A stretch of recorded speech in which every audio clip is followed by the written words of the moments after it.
जब मेरा बर्थ हुआ, जैसे ही पता पड़ा कि कुछ मामला गड़बड़ है, तो सब जगह पे तो तहलका मच गया, मतलब कि अब क्या होगा। अच्छा, मुझे कंट्रोल नहीं है कोई चीज़ का। ओके। तो मैंने इसलिए कभी सिगरेट शराब नहीं पी। लड़ हाँ। लेते कि है ब्लाइंड नहीं है, विजुअली चैलेंज है। हाँ। तो हमारा एक दोस्त है बदमाश टाइप का, थोड़ा वो कहता है कि मैडम अगर मुझे विजुअली चैलेंज बोलने से दिखने लगे, दिखेगा क्या? उन्होंने कहा नहीं दिखेगा। तो बोले ब्लाइंड बोल रहे हो, क्या दिक्कत है? तो एक काम करेंगे, अपने पास कोने में जगह है, वहाँ एक मंदिर शुरू कर। तुम श्लोक वगैरह अच्छे से याद कर लो। बताओ, अब ये तो जगजीत सिंह साहब ने हमारा वो ले लिया, लव इज ब्लाइंड, वो भी ब्लाइंड लगाने लगे अपना। फिर मैंने कहा क्या, उन्होंने उनसे मैंने रिक्वेस्ट की, उन्होंने मान गए कि वो लिख देंगे कि लव इज विजुअली इम्पेयर्ड। एक आंटी तो रात को सोने के पहले 9-9:30 बजे पढ़ा के, आधा घंटा पढ़ा के फिर जाके सोती थी जाके रात में। अच्छा रोहित भाई, ये ऐसे नहीं है जैसे दिखते हैं ये। अच्छा। इनको पूरी दुनिया की खबर रहती है। फिर जब उनसे पूछा कि क्या चाहिए भैया आपको, तो बोले हमको एक सुंदर सा डिसेबल्ड चाहिए। मतलब चेयरमैन के लेवल का। हमने फिर वहाँ पे शुरुआत की थी कि हम किताब शुरुआत जैसे मैं बता रहा हूँ ना। अच्छा, हाँ। हाँ, सारी किताबें जो होती हैं, जैसे 5th की किताब, 6th की किताब, 10th की, 12th की, जो भी, ये सारी रिकॉर्ड ऑडियो पे कर लेते हैं, अपनी आवाज दे। और रिलायंस सेंटर में भी जब हम गए थे तो आदमी नीचे उतर के हमको बाहर तक छोड़ने आया था। उस चक्कर में कई जो खड़ूस लोग होते थे ना, जो बहुत बदतमीजी से बात कर, तो हमने उनको एक किस्सा सुनाया, तो वो भी धीरे धीरे छोड़ने आने लगे।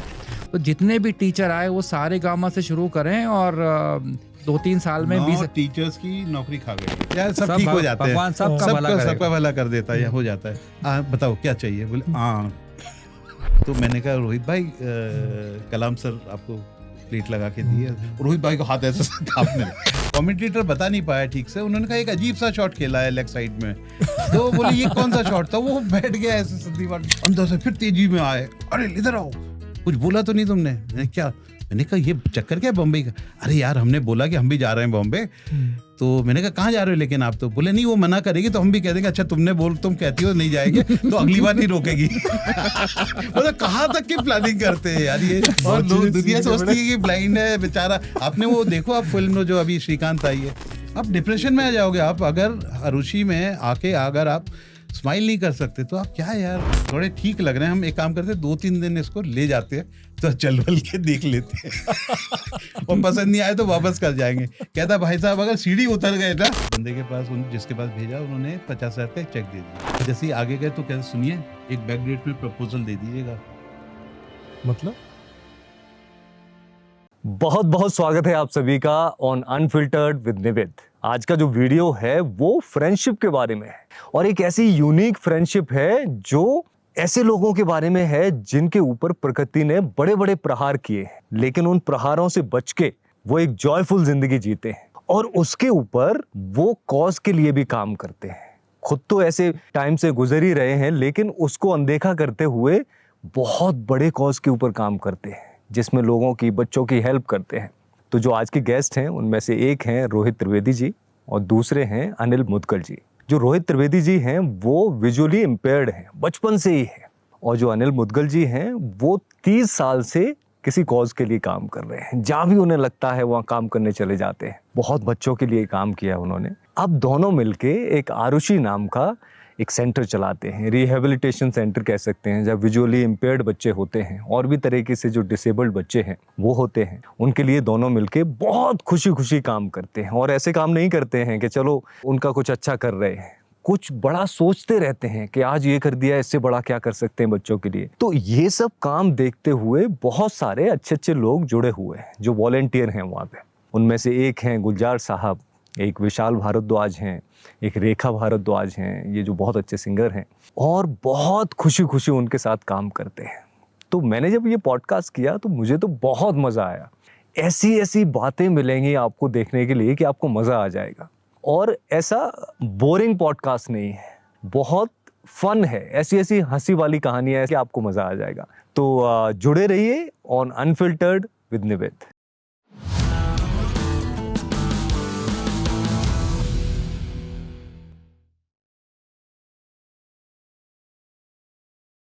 बहुत बहुत स्वागत है आप सभी का ऑन अनफिल्टर्ड विद निवेद। आज मेरे साथ जो हैं वो मेरे लिए बहुत बड़ी पर्सनैलिटीज़ हैं। यूजुअली लोग कहते हैं कि बॉलीवुड स्टार हैं वो हमारे आइडियल हैं। मेरे लिए वो लोग आइडियल होते हैं जो जीवन में कुछ ऐसा कर रहे हैं जिससे किसी और को फ़ायदा मिल रहा है। तो मेरे साथ जो बैठे हुए हैं वेलकम करना चाहूँगा रोहित त्रिवेदी सर का और अनिल मुदगल सर का। आपका बहुत बहुत स्वागत है। आज बहुत सारी हम बात करने वाले हैं। Thank you.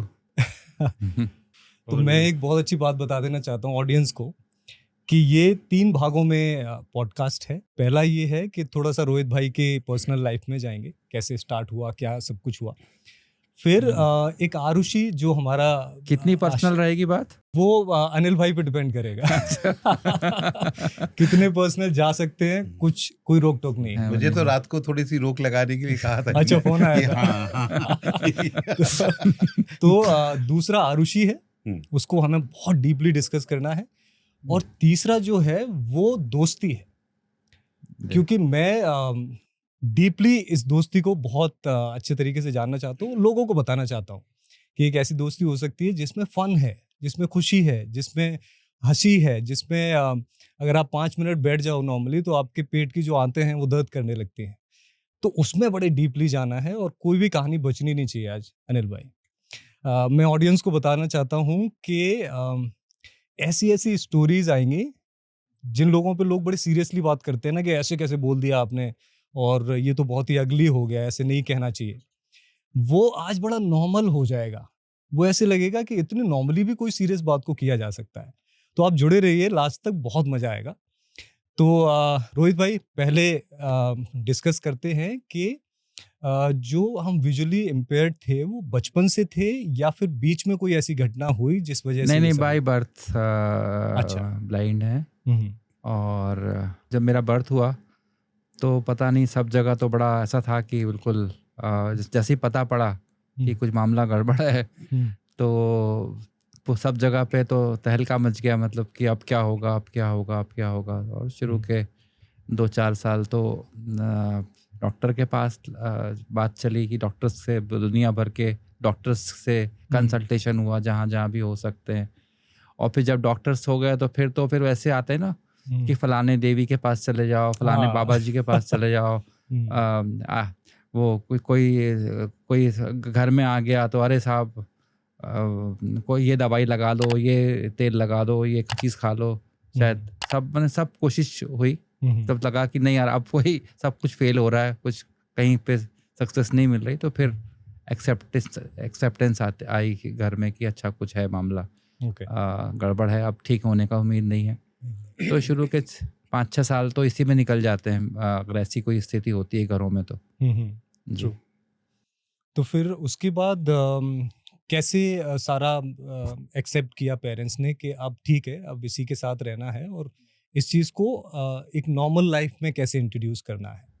एक चीज़ सबसे बड़ा इम्पोर्टेंट था कि उन्होंने मुझे बचपन से कोई चीज़ में रोका नहीं कि मतलब कोशिश पूरी हुई। जैसे बचपन में मुझे याद है मेरे दादाजी थे तो वो मुझे कहीं पहाड़े याद करा रहे हैं या कोई हिसाब करके लाया है तो सामान मंगवा रहे थे तो क्या कितने का सामान हुआ, तो 4 आने की भिंडी हुई तो 8 आने की गोभी आई, तो कैलकुलेशन करना, मतलब ये 6-7 ईयर्स की एज तक मुझे याद है मेरे दादाजी थे मेरे साथ में।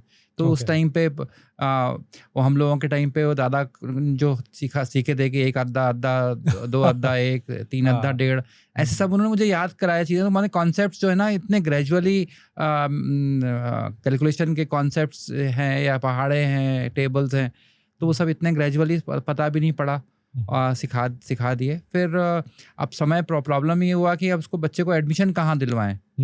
तो फिर एक पता पड़ा कि नेशनल लेवल का एक स्कूल है वहाँ पे देहरादून में, तो वहाँ पापा मम्मी ले गए और जहाँ देखा कि अरे यहाँ तो बहुत बड़े बड़े बच्चे हैं, साफ सफाई नहीं है, ये नहीं है, वो नहीं है, तो हम वापस ले आए कि नहीं। कितने साल के थे? That was I think I must have been 7 years old। 7 years। और फिर गुड्डू थे जब? गुड्डू थे। बच्चे थे। हाँ, तो ये नाम भी गुड्डू ही था इनका। अच्छा, गुड्डू नाम तो अभी भी गुड्डू है पर लेकिन वो गुड्डू त्रिवेदी लगता है कि हाँ बड़ा नाम हो जाता है, गुड्डू। तो ये है। और फिर शुरू के 4-5 साल वो बताओ किस्सा जो कौन सा? आंटी ने एक दिन पूछा इससे, गुड्डू बड़े होके क्या करोगे? ओके। तो हाँ, ये चुप तो- रही है। तो हाँ सुनाइए। तो क्या हुआ कि उसी एज की बात है। हाँ 4-5-6 बचपन। साल हाँ, की। ओके। वो सब लोगों को चिंता होती थी कि अब ये क्या कर पाएंगे। मैं बताऊं, मेरे फादर जो थे वो ऑल इंडिया सर्विसेज में he retired as an IFS officer, forest Okay. Services में थे, and he retired as principal chief conservator of forest. Wow. पर मैं सोच कितनी होती है, मगर हाँ, उस लेवल के टाइम भी कि गुड्डू तुम क्या करोगे बड़े होके, समझ में नहीं आ रहा। अपन ने एक घर बनवाया अरेरा कॉलोनी में E1 में, तो एक काम करेंगे, अपने पास कोने में जगह है, वहाँ एक मंदिर शुरू कर। तुम श्लोक वगैरह अच्छे से याद कर लो तो कम से कम लोग आएंगे, चढ़ौती चढ़ाएंगे, तुम्हारा काम तो निकलता चला जाएगा। और बाकी तो फिर हम लोग थोड़ा सा है तो कोशिश करेंगे कि तुम्हारे लिए कुछ ठीक ठाक इंतजाम अच्छा, कर जाए। ये किसने कहा था? ये Father मम्मी ने। ने। तो हमने कहा मंदिर बना देंगे एक अपन सामने, तो लोग आएंगे जाएंगे, अपना तुम थोड़ा पूजा वूजा करते रहना। और तो ये सोच से शुरू हुई। फिर क्या हुआ कि एक टीचर थे, वो ब्लाइंड थे और वो संगीत पढ़ाते थे। तो अब उन्होंने बोला कि बोला मम्मी इनको तो संगीत सिखाइए। अब वो संगीत का मुझे बिल्कुल भी शौक नहीं। अब जितने भी शुरुआत हुई संगीत की, तो जितने भी टीचर आए वो सारे गामा से शुरू करें, और 2-3 साल में 9 टीचर्स की नौकरी खा गई है ये 2-3 साल में। 20 अलंकार खत्म होते नहीं है, तो उसके बाद में दूसरा टीचर आ जाए। हाँ। तो ऐसे करते करते करते 8-9 साल तक संगीत सिखाया। फिर हमने और ये होता था कि अरे साहब वो तो ऐसा है कि अगर आप कुछ नहीं करोगे तो कम से कम हारमोनियम तबला लेके कम से कम कहीं गाना वाना गाओगे तो कुछ थोड़ा बहुत पैसे मिल जाएंगे। तो बाकी मुझे पढ़ाई का शौक, तो वो सब छोड़ के और गाना सिखाना पे काफी जोर होता था कि सीखो संगीत। अब वो सारे गामा से आगे कोई बढ़ ही नहीं पाया कोई टीचर। तो ऐसा हो क्यों रहा था? वो चले क्यों जा रहे थे? इनको शौक ही नहीं है गाना। अच्छा उनकी वो गाने इसलिए में मुझे तारीफ करते थे कि उनकी नौकरी बनी रहे। हाँ। वो कि साहब बहुत ब्राइट है लड़का और ये कर लेगा वो अच्छा कर लेगा। सीख हाँ। अच्छा होगा। और मुझे संगीत का बिल्कुल शौक नहीं, बिल्कुल भी। एक बार क्या हुआ कि आज बोले कि हम आपको शिवरंजनी राग सिखाएंगे। हमने कहा शिवरंजनी तो अगरबत्ती होती है। तो मास्टर साहब गुस्सा हो गए। अब बोले आप कल से नहीं आएंगे। तो म्यूजिक फिर क्या हुआ कि 4-5 साल तो हमने पढ़ा कुछ ब्लाइंड बच्चों के साथ में स्कूल में। बॉम्बे भी गए थे ना? बॉम्बे हाँ बाद में। फिर उनको पापा मम्मी को लगा कि यार इसको कुछ इंडिपेंडेंस को आना चाहिए अपने आप। शायद वो तो बॉम्बे में एक स्कूल था ब्लाइंड बच्चों का। वहाँ स्कूल क्या था, एक रिहैबिलिटेशन सेंटर था। ओके। ये 2-3 साल आप कहाँ पढ़े थे बीच में? ये इंदौर और भोपाल के ब्लाइंड बच्चों का जो स्कूल्स होते हैं, स्कूल फॉर द ब्लाइंड, उस पर पढ़ाई हुई। ओके। और उसके बाद फिर बॉम्बे चले गए? बॉम्बे में एक नहीं, बॉम्बे पे हमें पापा का ट्रांसफर हुआ ग्वालियर। ओके। तो ग्वालियर में कोई स्कूल ने एडमिशन नहीं दिया। फिर जो एक सिंधिया कन्या विद्यालय था, वहाँ पे कोविड एजुकेशन था। सब लोग हमको बोलते हैं कन्या स्कूल में पढ़े हो, पर तो वहाँ पे कोविड एजुकेशन था 8 तक। तो वहाँ की प्रिंसिपल ने फिर बस उस टाइम शायद राजमाता से बात वगैरह करी होगी कि हमारा यहाँ पे पापा, हम लोग 4 भाई बहन थे, तो it use to be very expensive school. तो वैसे भी, और उन्होंने बोला कि हम आपको एडमिशन तो नहीं देंगे पर आप स्कूल में आते जाओ। तो that was my first kind of exposure to school within a regular school. हाँ, और वहाँ पे इतना अच्छा एनवायरनमेंट था। It was a huge campus, और I was able to manage everything on my own. कुछ दिक्कत नहीं हुई, पढ़ाई भी अच्छे से होना शुरू हुई, रिजल्ट्स भी ठीक आए। फिर भोपाल में पापा का ट्रांसफ़र हुआ, क्योंकि हम लोगों के यहाँ तो सरकारी नौकरी में तो हर 2 साल में ट्रांसफ़र होते थे। हाँ, ट्रू। तो फिर भोपाल आए, तो यहाँ पे सब स्कूल्स ने एडमिशन देने से मना कर दिया, और गवर्नमेंट स्कूल, प्राइवेट स्कूल। फिर एक कैंपियन स्कूल में फादर होते थे, फादर जो सल्डाना करके। ओके। तो उन्होंने बोला कि no, I will give him admission. अब उन्होंने कहा साहब टेस्ट देना पड़ेगा। अब मुझे अंग्रेजी कुछ नहीं आती थी उस टाइम पे, और इंग्लिश मीडियम स्कूल था। बोले नो वो सीख जाएगा इंग्लिश, आप चिंता नहीं करो। वाओ। और फादर सल्टाना, बहुत बड़ा ट्रस्ट। हाँ बहुत बड़ा। और बड़ा टेस्ट तो देना पड़ेगा। अब वो टेस्ट दिया, जो जैसा भी दिया, उन्होंने कहा बोला हाँ आपका एडमिशन हो गया। इसी में खुश हो गए, और कि भैया बिना अंग्रेजी आए और मैथ्स आए और अंग्रेजी में स्कूल में एडमिशन मिल गया। तो साल भर तो बहुत डिफिकल्टी हुई, पर एक्सपोजर इतना था लैंग्वेज का कि आई थिंक साल भर में काफ़ी इम्प्रूव कर लिया, और I did started doing very well. फिर एक सेंटेंस में बता भी दिया अंग्रेजी आ गई। वो प्रूव करने के लिए। जरूरी है भोपाली भाई। इतना ही बोलता है।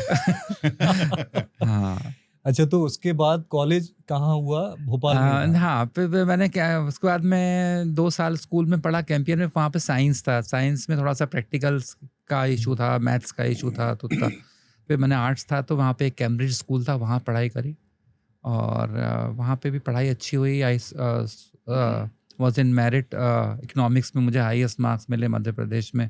वाओ। हाँ किसमें? और इकोनॉमिक्स में इकोनॉमिक्स हाईएस्ट में marks? Highest marks regular school में? रेगुलर, हाँ बोर्ड एग्जाम, बोर्ड में मध्य प्रदेश में? एमपी This is बोर्ड में। great. हाँ अच्छा, और तो बहुत फिर बड़ी बात है।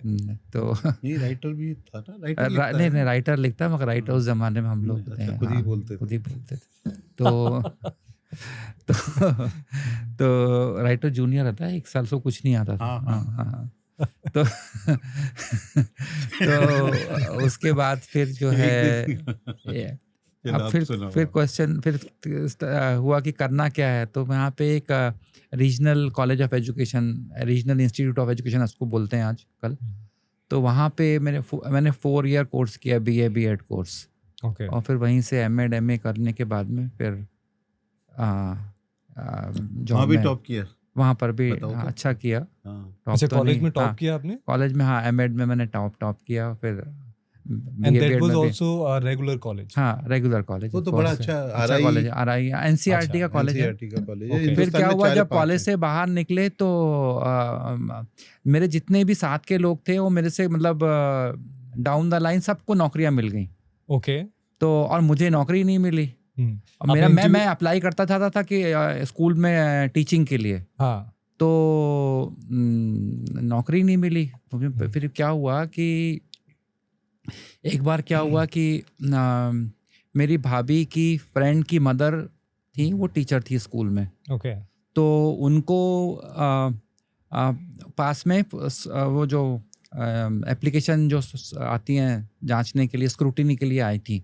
ओके। तो उन्हें बोला, यार सुषमा, वो गुड्डू के जो एप्लीकेशन है उसमें तो कागज नहीं लगे, मतलब मार्कशीट वगैरह कुछ है ही नहीं, सब फटा हुआ है, मतलब नीचे से निकला हुआ है सब कुछ। ओके। तो मुझे लगता है कि वो सब निकाल देते थे कि पहले से कि इनको, हमको ब्लाइंड को नौकरी नहीं देनी है। सरकारी स्कूल में भी यही हाल था लगता है। ओफो। तो फिर उन्होंने बोला, एक काम को तुम तो चुपचाप से ले आओ, मैं लगा देती हूँ। ओके। अच्छा, जब नौकरी सब हो गया तो मेरा नाम टॉप पे था। तो जो वहाँ पे जो जॉइंट डायरेक्टर एजुकेशन था, उसने उठा के कागज फेरे, तुमको नौकरी किसने दे दी है, कैसे आ गया तुम्हारा नाम? ये किसमें, इंटरव्यू में कि मतलब? नहीं join इंटरव्यू करने तो सब वो सब हो गया था, सब Okay. अपॉइंटमेंट लेटर आया। तो बोले ना, आपको किसने नौकरी दे दी? फिर जो है, फिर मैंने कहा आपको, मेरा मेरिट लिस्ट में आया है। के? तो बोले नहीं आपको नहीं कर पाएंगे अभी। तो फिर मिलना हुआ कमिश्नर से और सेक्रेटरी से बात हुई। उन्होंने बोला नहीं मौका तो दो इन लोगों को, क्यों नहीं देते हो? फिर वो कमिश्नर से मिलने ना दे उनका चपरासी। तो फिर मुझे 2 घंटे जब बैठे तो फिर मैंने कहा कि गया अंदर, मैंने कहा सर वो आपका चपरासी बोल रहा है कि आप मैं जब बोलूँगा तभी जा सकते हो आप, कुछ होगा चक्कर पैसे वैसे का क्या पता नहीं।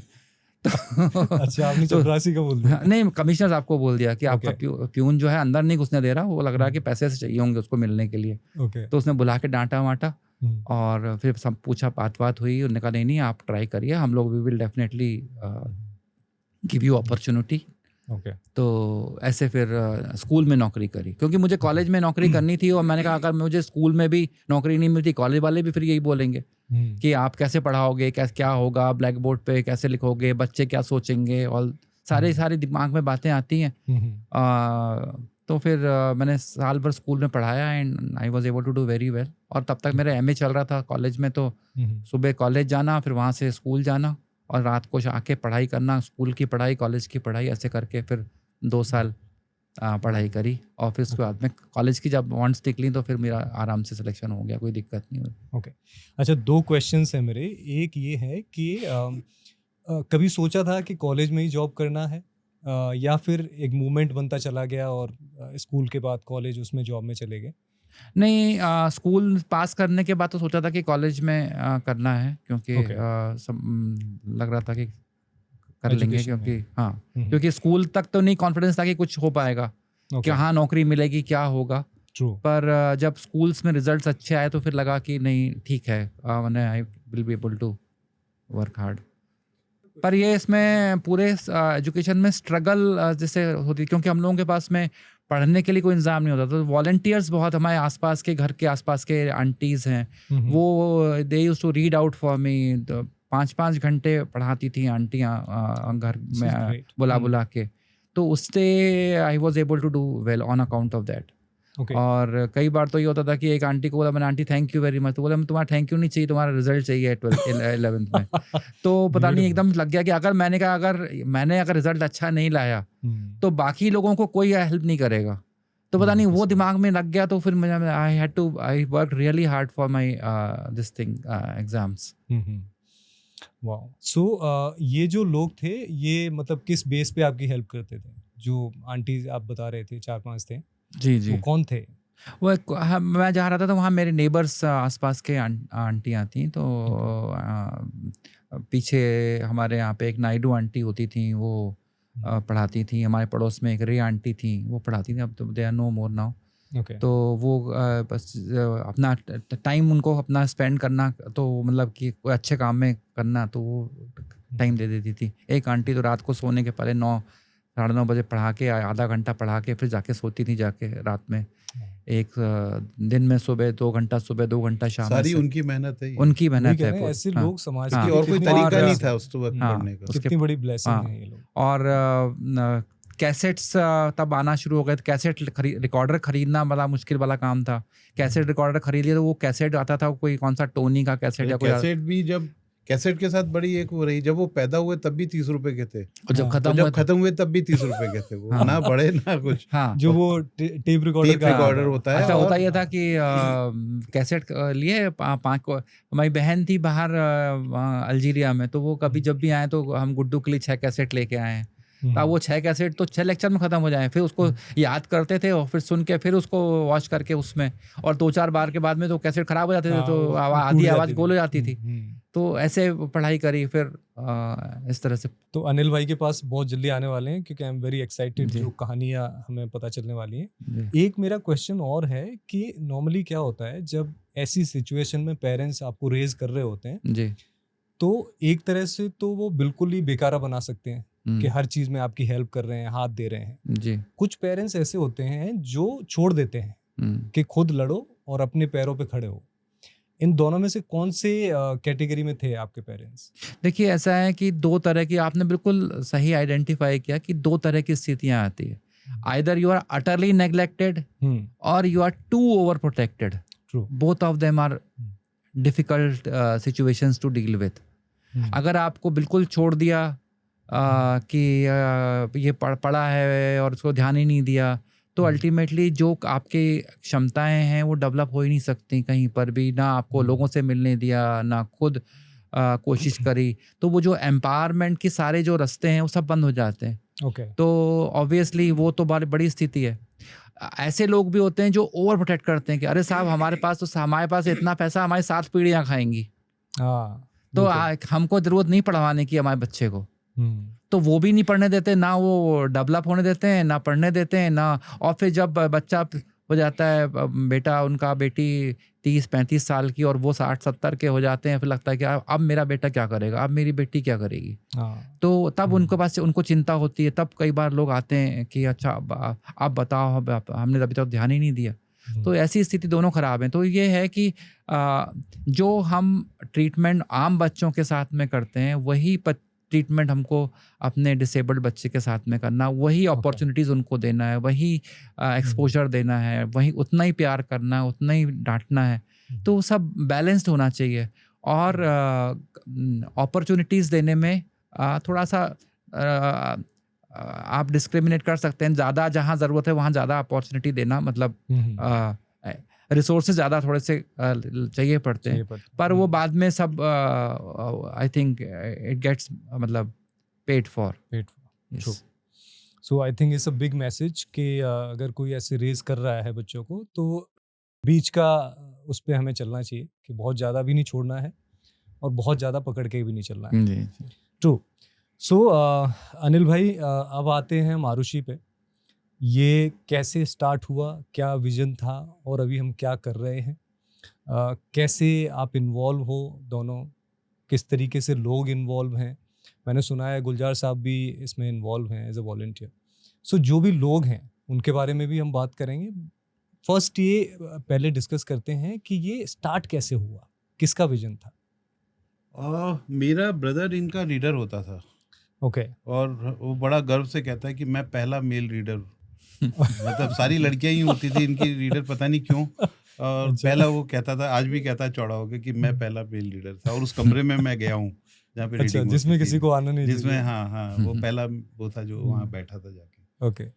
तो मेरे साथ तो हमारे घर में कोई नहीं था और हमने जो सड़क पे जो चलते हुए देखे उनको ये देखा था कि सूरदास बोलते हैं लोग, तो हमको हाँ। भी ये था जितनी अकल थी कि ये सूरदास का नाम है। हाँ, कुर्सी बुनने वाला भीख मांग रहा है, कोई वो कर रहा है। रोहित वो- भाई को। नहीं रोहित अच्छा, भाई को नहीं किसी को देखा भी भीख normally- मांगते हुए, नहीं ओके। वो जो अपने Normally बाहर देखते सोसाइटी में देखते हैं ना अपने, ओके, ट्रू। तो वो कोई ट्रेन में भीख मांग रहा है, कोई वो है, तो और लोग सूरदास जी ऐसे हाँ, बोलते हैं। हाँ। तो हमको मतलब अकल इतनी ही थी कि ये लगता था ये नाम है इनका, और कोई दोस्त भी नहीं था, कुछ ऐसा नहीं था। तो जब रोहित भाई से मिले, उसने सुनील ने कहा कि रोहित भाई को भी रीडर चाहिए या बाकी बच्चों के लिए कैसेट पे कोर्स कोई रिकॉर्ड कर दे। तो हम लोग जानने लगे, मिलने लगे। हम लोग बहुत लंबे वॉक किया करते थे उस टाइम। अच्छा। हाँ 4-5 किलोमीटर है ना भैया। हाँ अच्छा। स्टार्ट ऐसे ही हुआ था, हम लोग ऐसे ही करा करते थे। अच्छा, ये भी आता था कि चल भैया घूम के आते हैं 5 मिनट, और लंबा ले जाए दूर तक, वहां से हनुमान तो- मंदिर और वहां तो पूरे 1100 तो क्वार्टर तक। उससे पहले ये पता भी कौन नहीं से था साल ना, की बात ये है? 89 के आसपास की बात है करीब। 89। हाँ। Okay okay. तो अच्छा, ये जो थे थोड़ा सा ना वो रहते थे, एक डिस्टेंस बना के चलते थे Okay. उस वक्त। तो उस बीच में इन्होंने हमको एक पर्ची ला के दी। एक टाइम्स ऑफ इंडिया में कोई न्यूज़ छपी थी कि Indian institute of science Bangalore ने एक स्पीच सिंथेसाइजर डेवलप किया है, ओके। और जिससे ब्लाइंड कंप्यूटर चला सकते हैं उसको लगा के। तो ये दिया, तो हमने कहा हम लोग कर लेंगे इसको। तो इन्होंने पहले यहाँ भोपाल में जितने पुराने लोग थे सबके साथ कर लिया। तो उन्होंने कहा कहाँ पागल हो रोहित, हालांकि 30 रुपए ये कुर्सी बुनाई करो, ये करो, उसी टाइम 30 रुपए मिल जाते, कहाँ कंप्यूटर अंधा आदमी कंप्यूटर करेगा ये वो। तो इन्होंने हमको दे दिया, हमने कहा हम कर लेंगे। तो कहते पागल हो, कैसे करोगे, इतना खर्चा है। और ये हमने कहा कर लेंगे। अच्छा, मजे की चीज़, कोई बड़ा आदमी नहीं है ना। अच्छा, आप कहीं भी जाओ ना तो हमेशा हर आदमी पूछता कौन लोग जुड़े हुए हैं। हाँ सही है ना? बात है। टीम क्या है आपकी? हाँ, टीम क्या है, कौन लोग हैं। उनको चाहिए कोई बड़े नाम 4-5 आप बताओ, तब जाके लगता है कि ये लोग काम कर सकते हैं। और हमने शुरू से ना, मतलब जब काम शुरू हुआ तो ये शुरू से रहा कि खुद करेंगे, खुद सीखेंगे, बिगड़ेगा उससे फिर उसको ठीक करके फिर करेंगे। तो अभी तक आरुषि स्टार्ट नहीं हुआ था? नहीं अभी तक स्टार्ट नहीं हुआ था। Okay. स्टार्ट तो बहुत बाद में बहुत हुआ, बाद में। काम शुरू हो गया था। अच्छा। काम शुरू हो गया था। क्या था कि हम लोग जहाँ बच्चे रहते थे हम जाके मिलते थे उनसे, ओके। बात करते थे। जब पहली बार हम लोगों ने कैसेट तैयार किए, तो हम लोगों ने जब उनको दिए तो उस लाइन में खड़ा कर दिया सबको कि कैसे हो, ऐसे पूछा कैसे हो, क्या हाल है। तो साहब आपकी दया है, मतलब पूरा ऐसा बेचारे जैसे ना। कहाँ थे ये बच्चे? ये भोपाल में थे। अच्छा। हाँ, किसी जगह थे? हॉस्टल हाँ, में, स्कूल एक के हॉस्टल हॉस्टल था, में थे। हॉस्टल था वहाँ पे। ओके। तो बड़ा अजीब सा लगा क्योंकि हम क्या, मतलब हमारा क्या वो है ना, कहते कि साहब आपका आशीर्वाद है ये वो।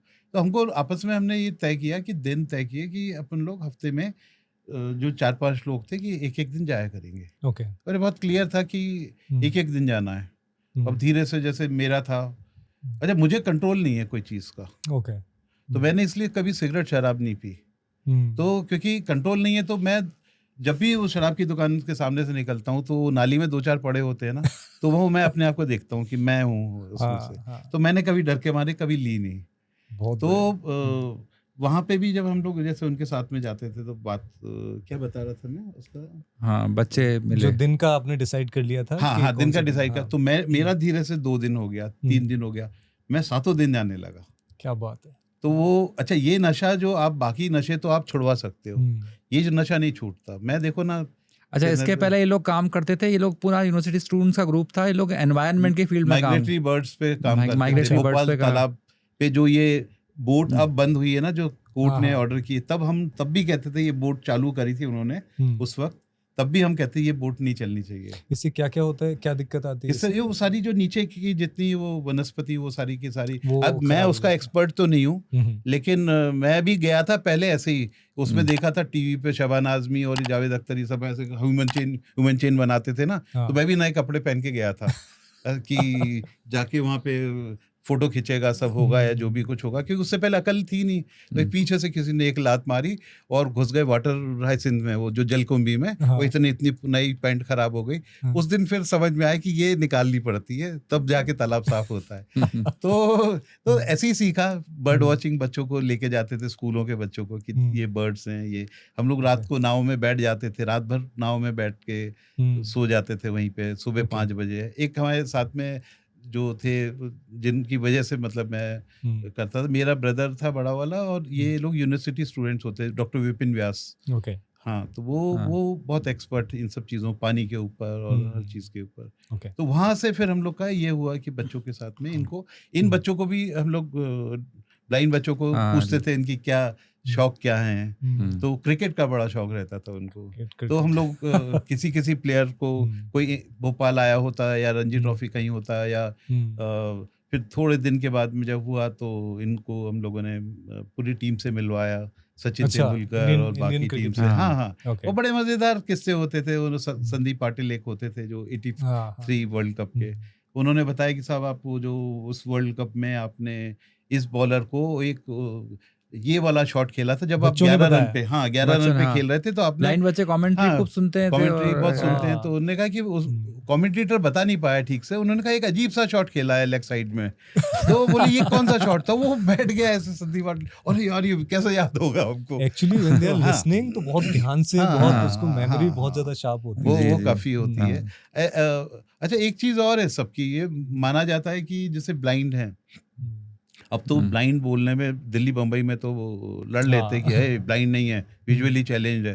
तो हमारा एक दोस्त है बदमाश टाइप का थोड़ा, वो कहता है कि मैडम अगर मुझे विजुअली चैलेंज बोलने से दिखने लगे, दिखेगा क्या? उन्होंने कहा नहीं दिखेगा। तो बोले ब्लाइंड बोल रहे क्या दिक्कत है? तो हम लोग बहुत ज्यादा इस पे नहीं जाते, लेकिन दिल्ली बम्बई कभी जाते हैं ना तो हम लोग को बहुत टोका जाता है कि नहीं ये वर्कशॉप सेमिनार में तो शब्दों का बहुत होता है, क्योंकि ये बंद कमरों में बैठ के इनका काम तो रहता नहीं है। बड़े शहरों में यही करते रहते हैं। बीच में सरकार ने निशक्त बना दिया था इनको, हिंदी में निशक्त कर दिया था। तो निशक्त का मतलब, हमने उनसे पूछा वो मैडम से, मैंने निशक्त का मतलब मालूम है? तो एक आया ब्लाइंड मेरे पास कि अनिल भाई जल्दी शादी करवा दो, कहीं गांव में पता चल गया निशक्त है तो शादी नहीं होगी। निशक्त मतलब शक्तिहीन। सही बात है। तो कहता अनिल भाई जल्दी करवा दो, कहीं पता चल गया तो मार्केट पूरा खराब हो जाएगा। ये सरकार ने तो मरवाई दिया, निशक्त बना दिया हम लोगों को। फिर पता नहीं अभी कुछ 8-10 साल के बाद शायद कहीं किसी ने समझ दी तो उन्होंने निशक्त हटा दिया है। फिर विकलांग हुआ, फिर दिव्यांग हुआ, तो नाम बदलते जाते हैं। नाम बदलते जाते, टर्मिनोलॉजी, हमारी सोच नहीं बदलती।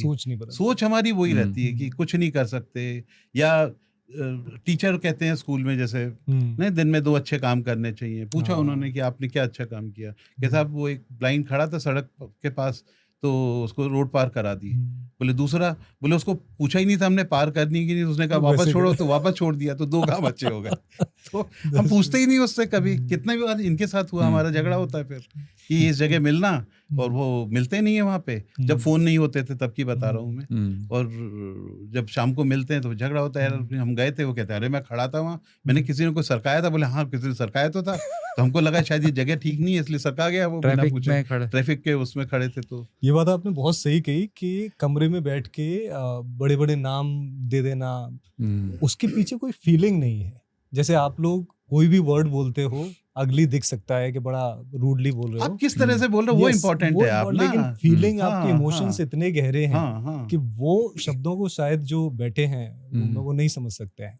और हम बच्चों के साथ काम करते, अब्यूसिव लैंग्वेज यूज करें तो आप कैसे भी कहो ए विजुअली इंपेयर्ड जरा, हाँ, तो वो भी वो बात तो वही होगी कि कैसे आप बात कर रहे हो। मेरे कुछ थे दोस्त रैक पिकर्स उस वक्त, 92 की बात है, तो वो मेरे से कहते थे कि साहब वो आपका अंधा दोस्त दिखा था मुझे 4 इमली पे। तो मतलब बड़े अच्छे से क्या है, मतलब और क्या बोलेगा वो थोड़ी बोलेगा विजुअली चैलेंज दोस्त, वो चीज ही खराब। अब इसमें ही लोग बहुत अजीब ले लेते हैं। एक लड़की थी टिस से पढ़ी हुई थी, बड़ी इंटेलिजेंट थी, वो एक दिन कहीं वर्कशॉप में गए, साहब बताओ अब ये तो जगजीत सिंह साहब ने हमारा वो ले लिया, लव इज ब्लाइंड, वो भी ब्लाइंड लगाने लगे अपना फिर उसमें। मैंने कहा क्या, उन्होंने उनसे मैंने रिक्वेस्ट की, उन्होंने मान गए कि वो लिख देंगे कि लव इज विजुअली इम्पेयर्ड। तो गुस्सा हो अंधा गया इनके मोड़। ऊपर। हाँ, बोले अंधा मोड़ लिख देते साहब, हमारा नाम लिख देते। अच्छा, ये कौन कह रहा था? एक वो ये ये, एक टिस की एक लड़की थी, मतलब हाँ, अच्छा। टाटा इंस्टीट्यूट। ब्लाइंड थी वो भी। ओके। हाँ, तो हमारे साथ बहुत आते हैं किस्से कि आप ऐसा होता है वैसा होता है। तो तो- अनिल भाई, ये वहां तक चल रहा था कि उस हॉस्टल में आप 7 डेज जाने लगे। ये आइडिया फिर कैसे आया, कैसे चेंज हुआ कि कुछ खुद का करना है? नहीं, कुछ हुआ नहीं, कुछ भी चेंज नहीं हुआ, कुछ भी करना ऐसा नहीं हुआ कि हमको करना है, हमको नहीं करना है। ओके। और ये होता गया, जब 89 से करके 95 में ये स्थिति हुई कि हमको अब करना पड़ेगा। क्या हुआ? मतलब ये माहौल ऐसा बनता गया अपने आप Okay. कि अब लगता है कि ना कि कहाँ से हो आप, हम्म, कोई कौन कोई हो? कोई कागज ऑर्गेनाइजेशन है नहीं है, आपका? कोई कोई कागज है letterhead है? आपका। ओके। जबकि हमने कभी पैसा नहीं मांगा किससे, आज तक हमने किससे पैसा मांगा। हमारे साथ लोग जुड़ते गए, वॉलेंटियर्स हमारी ताकत रही। आज भी हमको कोई भी चीज की जरूरत है, अच्छा पेटेंट में ना रखा है ऊपर वाले को, अच्छा। हाँ, तो वो घुमाता रहता है डंडी अपने आप, अपने हिसाब से। एक आधा चीजें। ऐसा इंसिडेंट बताओ जहाँ पे आपको लगा कि ऊपर वाले ने कुछ क्या किया है। किया, एक बार हमारा 28 तारीख हो गई थी, हमारे पास सैलरी के पैसे नहीं थे। अच्छा, सैलरी और जो आपके साथ सैलरी काम जो, करती हाँ, हाँ। जब अरुषि आ गई थी, शुरुआत हो हाँ, गई थी अरुषि शुरुआत की। हो गई थी, हम्म, और कि हमारे पास पैसे नहीं थे और 28 तारीख आ गई थी। हम्म, तो बहुत थोड़ा सा इनका, लेकिन हमें कभी अंदर से ना कभी ऐसा वो नहीं लगी घबराहट कि क्या होगा, कैसे होगा, ये होगा। तो एक दिन के बाद में किसी कोई IAS ऑफिसर थे, उनका फोन आया कि ऑफिस आओ। तो हमारा कोई पुराना पैसा ओके। जो हमारे शायद पहला पैसा था हमारा, कुछ वो उस टाइम पे 25-30 हजार रुपए था। पहला पैसा मतलब? मतलब कोई हमने कुछ काम किया था सरकार के, कुछ ट्रेनिंग अच्छा। वगैरह कुछ करी थी, ओके। तो तो वो वो पैसा किसी लोग वजह करके से भूल रुक गया गए। था। भूल अच्छा। क्या गए थे, रुक गया था। तब वो बाबू मुस्कुराता था, हमको मुस्कुराहट समझ में नहीं आती थी। फिर हमने जाना बंद कर दिया। कितनी बार जाएंगे ना वल्लभ भवन सही बात। में, घुसने भी नहीं देते हैं लोग ऐसे आराम से। तो फिर उनका फोन आया कि इधर आओ। तो बोले तुम्हारा ये इतने दिन से पैसा क्यों नहीं लिया है? मैंने कहा मिला ही नहीं सर। तो बोले ये चेक लेके जा। मैंने कहा आप सर करवा के ही देना, तो ही ले जाएंगे हम लोग, बार बार अंदर वल्लभ भवन में आना भी मुश्किल होता है। तो हमारा हो गया महीने का। तो हमको लगा ये है, ये ऊपर वाले ने हमको घुमाया। फिर एक सुदीप बनर्जी साहब होते थे, जो बाद में गवर्नमेंट ऑफ इंडिया के सेक्रेटरी एजुकेशन होकर रिटायर हुए। ओके। तो उनको बुलाया, हमने कहा आइए सर देखिए। उन्होंने कहा बैलेंस शीट दिखाओ तुम्हारी। तो बैलेंस शीट में 25,000 रुपये का साल का खर्चा था। ओके। तो पूछिए घर कैसे, इसका घर का कितना किराया? हमने कहा सर 3,250 रुपये। ओके, जिसमें रहते थे? जिसमें जो हमने रेंट पे लिया था, उस रेंट का भी अलग किस्सा हमने था। फिर वहाँ पे शुरुआत की थी कि हम किताब शुरुआत जैसे मैं हुई। बता रहा हूँ अच्छा, ना। हाँ। हाँ, वो ये था कि एक बंदा आया, और उसने कहा कि ऑफिस वगैरह कुछ नहीं था जब हमारे पास। उसने कहा कि एक काम करो, मैं आपको 2 साल का देता हूँ पैसे, आप लोग लो ऑफिस करो। ओके, ऐसे फ्री में क्या, दे हाँ, दो। कुछ नहीं था हमारे पास। ओके। नहीं, मैं पैसा देता हूँ, आप एक जगह ले लो कोई। ओके। तो हमने कहा ठीक है। हमने 1 दिसंबर पे लिया। तो वो पहली बारिश में इतना पानी उसमें आ गया। एक कंप्यूटर था हमारे पास में, किसने पुराना दे रखा था, वो पूरा पानी सारा आ गया। तो वो भी आए, तो उन्होंने देखा, अरे एक काम करो, थोड़ा ढंग का लो। तो हमने एक ढंग का थोड़ा सा उसका लिया। वो भी ढंग का क्या था, मतलब हमारे लिए बहुत अच्छा था। लेकिन तो इसमें कितने बच्चे थे उस टाइम पे? बच्चे नहीं, हम लोग तो पहले तो बाहर करते थे। अच्छा। बच्चे बाद में आए हमारे। बच्चे बाद में? हाँ, ओके। हम लोग तो क्या करते थे पहले, तो ऑडियो पे सारा रिकॉर्डिंग हम लोग क्या करते थे। अच्छा, उनके लिए जो हाँ, जहाँ भी टूल्स रहते थे, हाँ, तो सारी किताबें जो होती हैं, जैसे 5th की किताब, 6th की किताब, 10th की, 12th की, जो भी, ये सारी रिकॉर्ड ऑडियो पे कर लेते अपनी आवाज़ दे के। तो वॉलेंटियर्स आंटी लोग, कोई भी बच्चा, कोई भी आके वो रिकॉर्ड किया करता था हमारे लिए। हाँ, तो वो हम लोग उसको करके ब्लाइंड बच्चों को दिया करते सुनने के लिए, एग्जाम पढ़ाई के लिए। ठीक है। क्या बता रहा था बीच में आपने? सो कंप्यूटर वाले? हाँ, उन्होंने कहा कि मैं आपको, आप एक थोड़ा सा ठीक ठाक ले लो, ये ऐसे नहीं कि पानी भर जाए। और बारिश में हमने तो लिया तो 3,250। तो सुदीप बनर्जी साहब आए, उन्होंने कहा कि ये तो तुम्हारा जितना बैलेंस शीट है वो तो किराया भी नहीं निकलेगा तुम्हारा। तो अच्छा, हमने इतना सोचा ही नहीं था आगे का। तो वो बंदा दे रहा था, और फिर उसके बाद उन्होंने कहा एक काम करो, वो ऑफिस से जाते टाइम कहते एक काम करो, चले जाना मेरे ऑफिस, वो एक चेक दे देगा तुमको। ये मैं जो बता रहा हूँ ये कभी नहीं होती है चीज़ें, Okay. ना हुई है ना होती होंगी, मतलब बहुत अजीब है। हम गए, हम उसके पास, बंदे के पास, जिसके पास भेजा, उन्होंने 50,000 का एक चेक दे दिया। हम लेके निकले, वो भी मुस्कुराया, तो अपने को मुस्कुराने के समझ नहीं आता था। तो जैसे ही आगे गए तो कहते सुनिए एक बैक डेट में प्रपोजल दे दीजिएगा। मतलब आप नॉर्मली एक प्रपोजल देते हैं, आपको अगर सपोर्ट चाहिए कुछ प्रपोजल देते हैं, ओके, फिर उसका साल भर या 6 महीने बाद पैसा सैंक्शन होता है, तब आता है। ये पैसा पहले आया, बाद में ये कौन कर सकता है काम? ऊपर वाला ही कर सकता है। तो ये सपोर्ट जो हमारे थे ना, हमारे पास अपना फोन नहीं था, तो रोहित भाई ने जीएम टेलीफोन को बार बार फोन करके वो कॉइन वाला फोन लगवा लिया, जिसमें बड़ा सिक्का डालो, जिसमें 3 मिनट बात होती थी। तो उस टाइम नया नया एयरटेल आया था, तो नीतू की हमारी वहाँ मुलाकात हुई थी पहली बार। तो जानते होंगे आप शायद, हाँ ये वॉलंटियर है। तो क्या हुआ कि वहाँ हम गए, तो रोहित भाई मेरे से रोज कहते थे कि अच्छा रोहित भाई ये ऐसे नहीं है जैसे दिखते हैं ये, अच्छा, इनको पूरी दुनिया की खबर रहती है। आपको कहीं कपड़े लेने, जूते लेने, कुछ भी लेने, इधर उधर टाइम मत वेस्ट करो, इनके पास इनको बता दो। अच्छा, हाँ ओके, हाँ, फिर वो भी किस्सा बताता हूँ उसका आगे का। रोहित भाई कहते हैं कि वो ना एमडी से सीईओ साहब से, जो सीईओ है वहाँ, वो उनकी पीए बात नहीं कराती है।